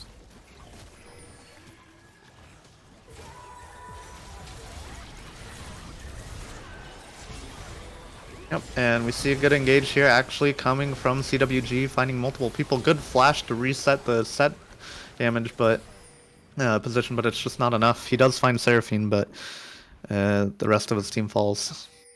Space Murph busy hitting a Nazir turret for some reason. Yeah, I mean the fight already lost in the top side. They're gonna need to defend mid, but not much other than that. Yeah, and I mean, the Yone ults have actually been like pretty on point. Every time I've seen him go in with it, he's landed on multiple people, but his team just doesn't have the damage at this point, and Malphite is at the point now where he's just able to tank most things from Barq's Berserkers, and I mean, I think I'd love to see either the Yone ult or the Gragas ult start things off, and then I think the Seraphine, or excuse me, I think, I don't know, I just think things could have definitely gone better with this comp. coming in though. Malphite tanking quite a bit here. Might actually just, yeah, he has to ult out. Risky teleport. He does manage to live, and Red Side is rotating here. I don't think this Herald's going to get a second charge. No, it will not. Yep, good play by Barq's Berserkers there. They do find themselves the Malphite ult for free, as well as the objective bounty on the first mid tower. That is their second tower of the game. They still have objective bounties even after taking that, though, as they are still 7,000 gold lead down. Just 18 minutes into this game. Space Murph finding a fun little play here. Doesn't quite have the reach, though, to finish off the Seraphine. Yeah, unfortunately only with a shield bow and a zeal. And Seraphine being able to get some support from her team, just not enough damage to kill her there.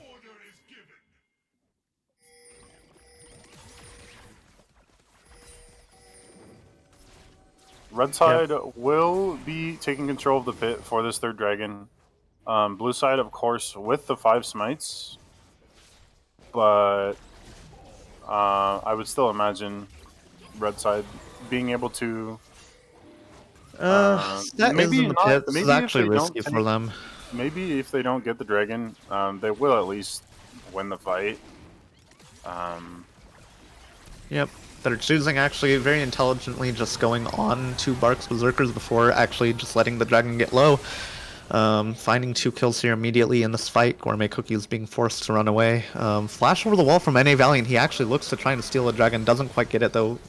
Good hero play attempt from him, but CWG do lock down the dragon, and well, I think that stalls realistically one of the few win conditions that Barq's Berserkers have in this game, where getting soul for the damage maybe can give them enough to find picks or find small ways back into the game. But yeah, that will just delay it enough that I think this is looking really grim for Barq's Berserkers now. Yep, completely agree. Looks like the 5 smites just like no longer really have an impact on the game, and they didn't even generate like any kind of lead. So They're just a complete loss in value. Disregarding the 10k now gold deficit they're in. So.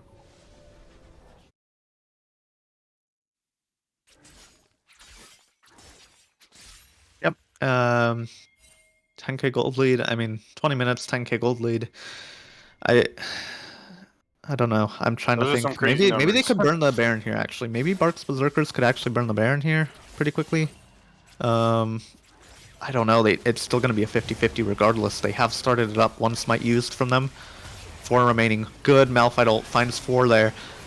They aren't actually able to kill the Malphite though. He's just far too tanky, and this fight has started. Oh, but the Bel'Veth is dropping kind of low. She will smite for HP, but still Yeah, fall. Zer's not being hit at all though. Yeah.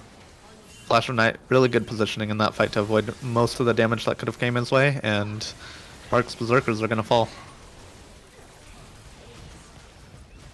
And with the Baron only being 2,000 health at the end of that fight, that's going to be Baron for CWG and ultimately probably this game. Yeah, we do see TP from Flash of Night instantly done mid. Yasuo and Yone are up in right about now. Yep. Yone does have the ult.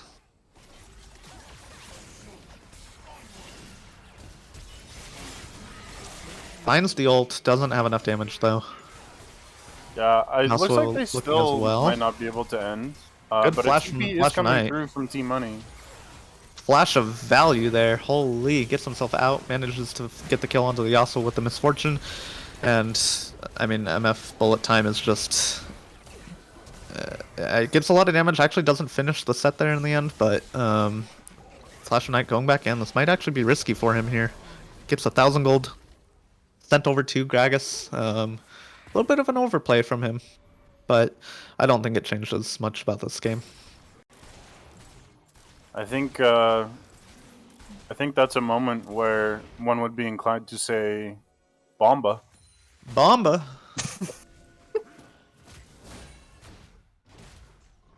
Yeah. I don't know. Next Dragon isn't up for a couple more minutes, and with the base being exposed now, at least with the inhib being down, I think Oh, that Yasuo looks like he's next just got fight out will... walking into blind vision. Yeah, Gourmet Cookie's finding a little bit of a good fight here, but I don't think he's going to be able to survive if he keeps going. Seraphine ult finds multiple people, very well played by him. NA Valiant does pop the Zhonya's, but it's not going to matter here as he will fall in just a minute. Fulgrath gets a good punch, but it's just not going to matter. And I think that's game. And most likely will be MF doing a lot of damage to Gragas here. Just continuing to walk forward. They do actually still have Baron. And a super minion on this wave. Yep, I think they just... they might not end here, but the base is going to be exposed at the very least. Oh. Malphite ult goes in, doesn't actually find anything. Kind of Cello gets another decent ult, but just dies immediately. I mean, this man has no resistances whatsoever. He's popping like a balloon, and with that, so do Barq's Berserkers' chances of winning this series. Yeah, and Barq's Berserkers will eventually fall. That will actually be less than a 24-minute game for Crocs with Glocks, and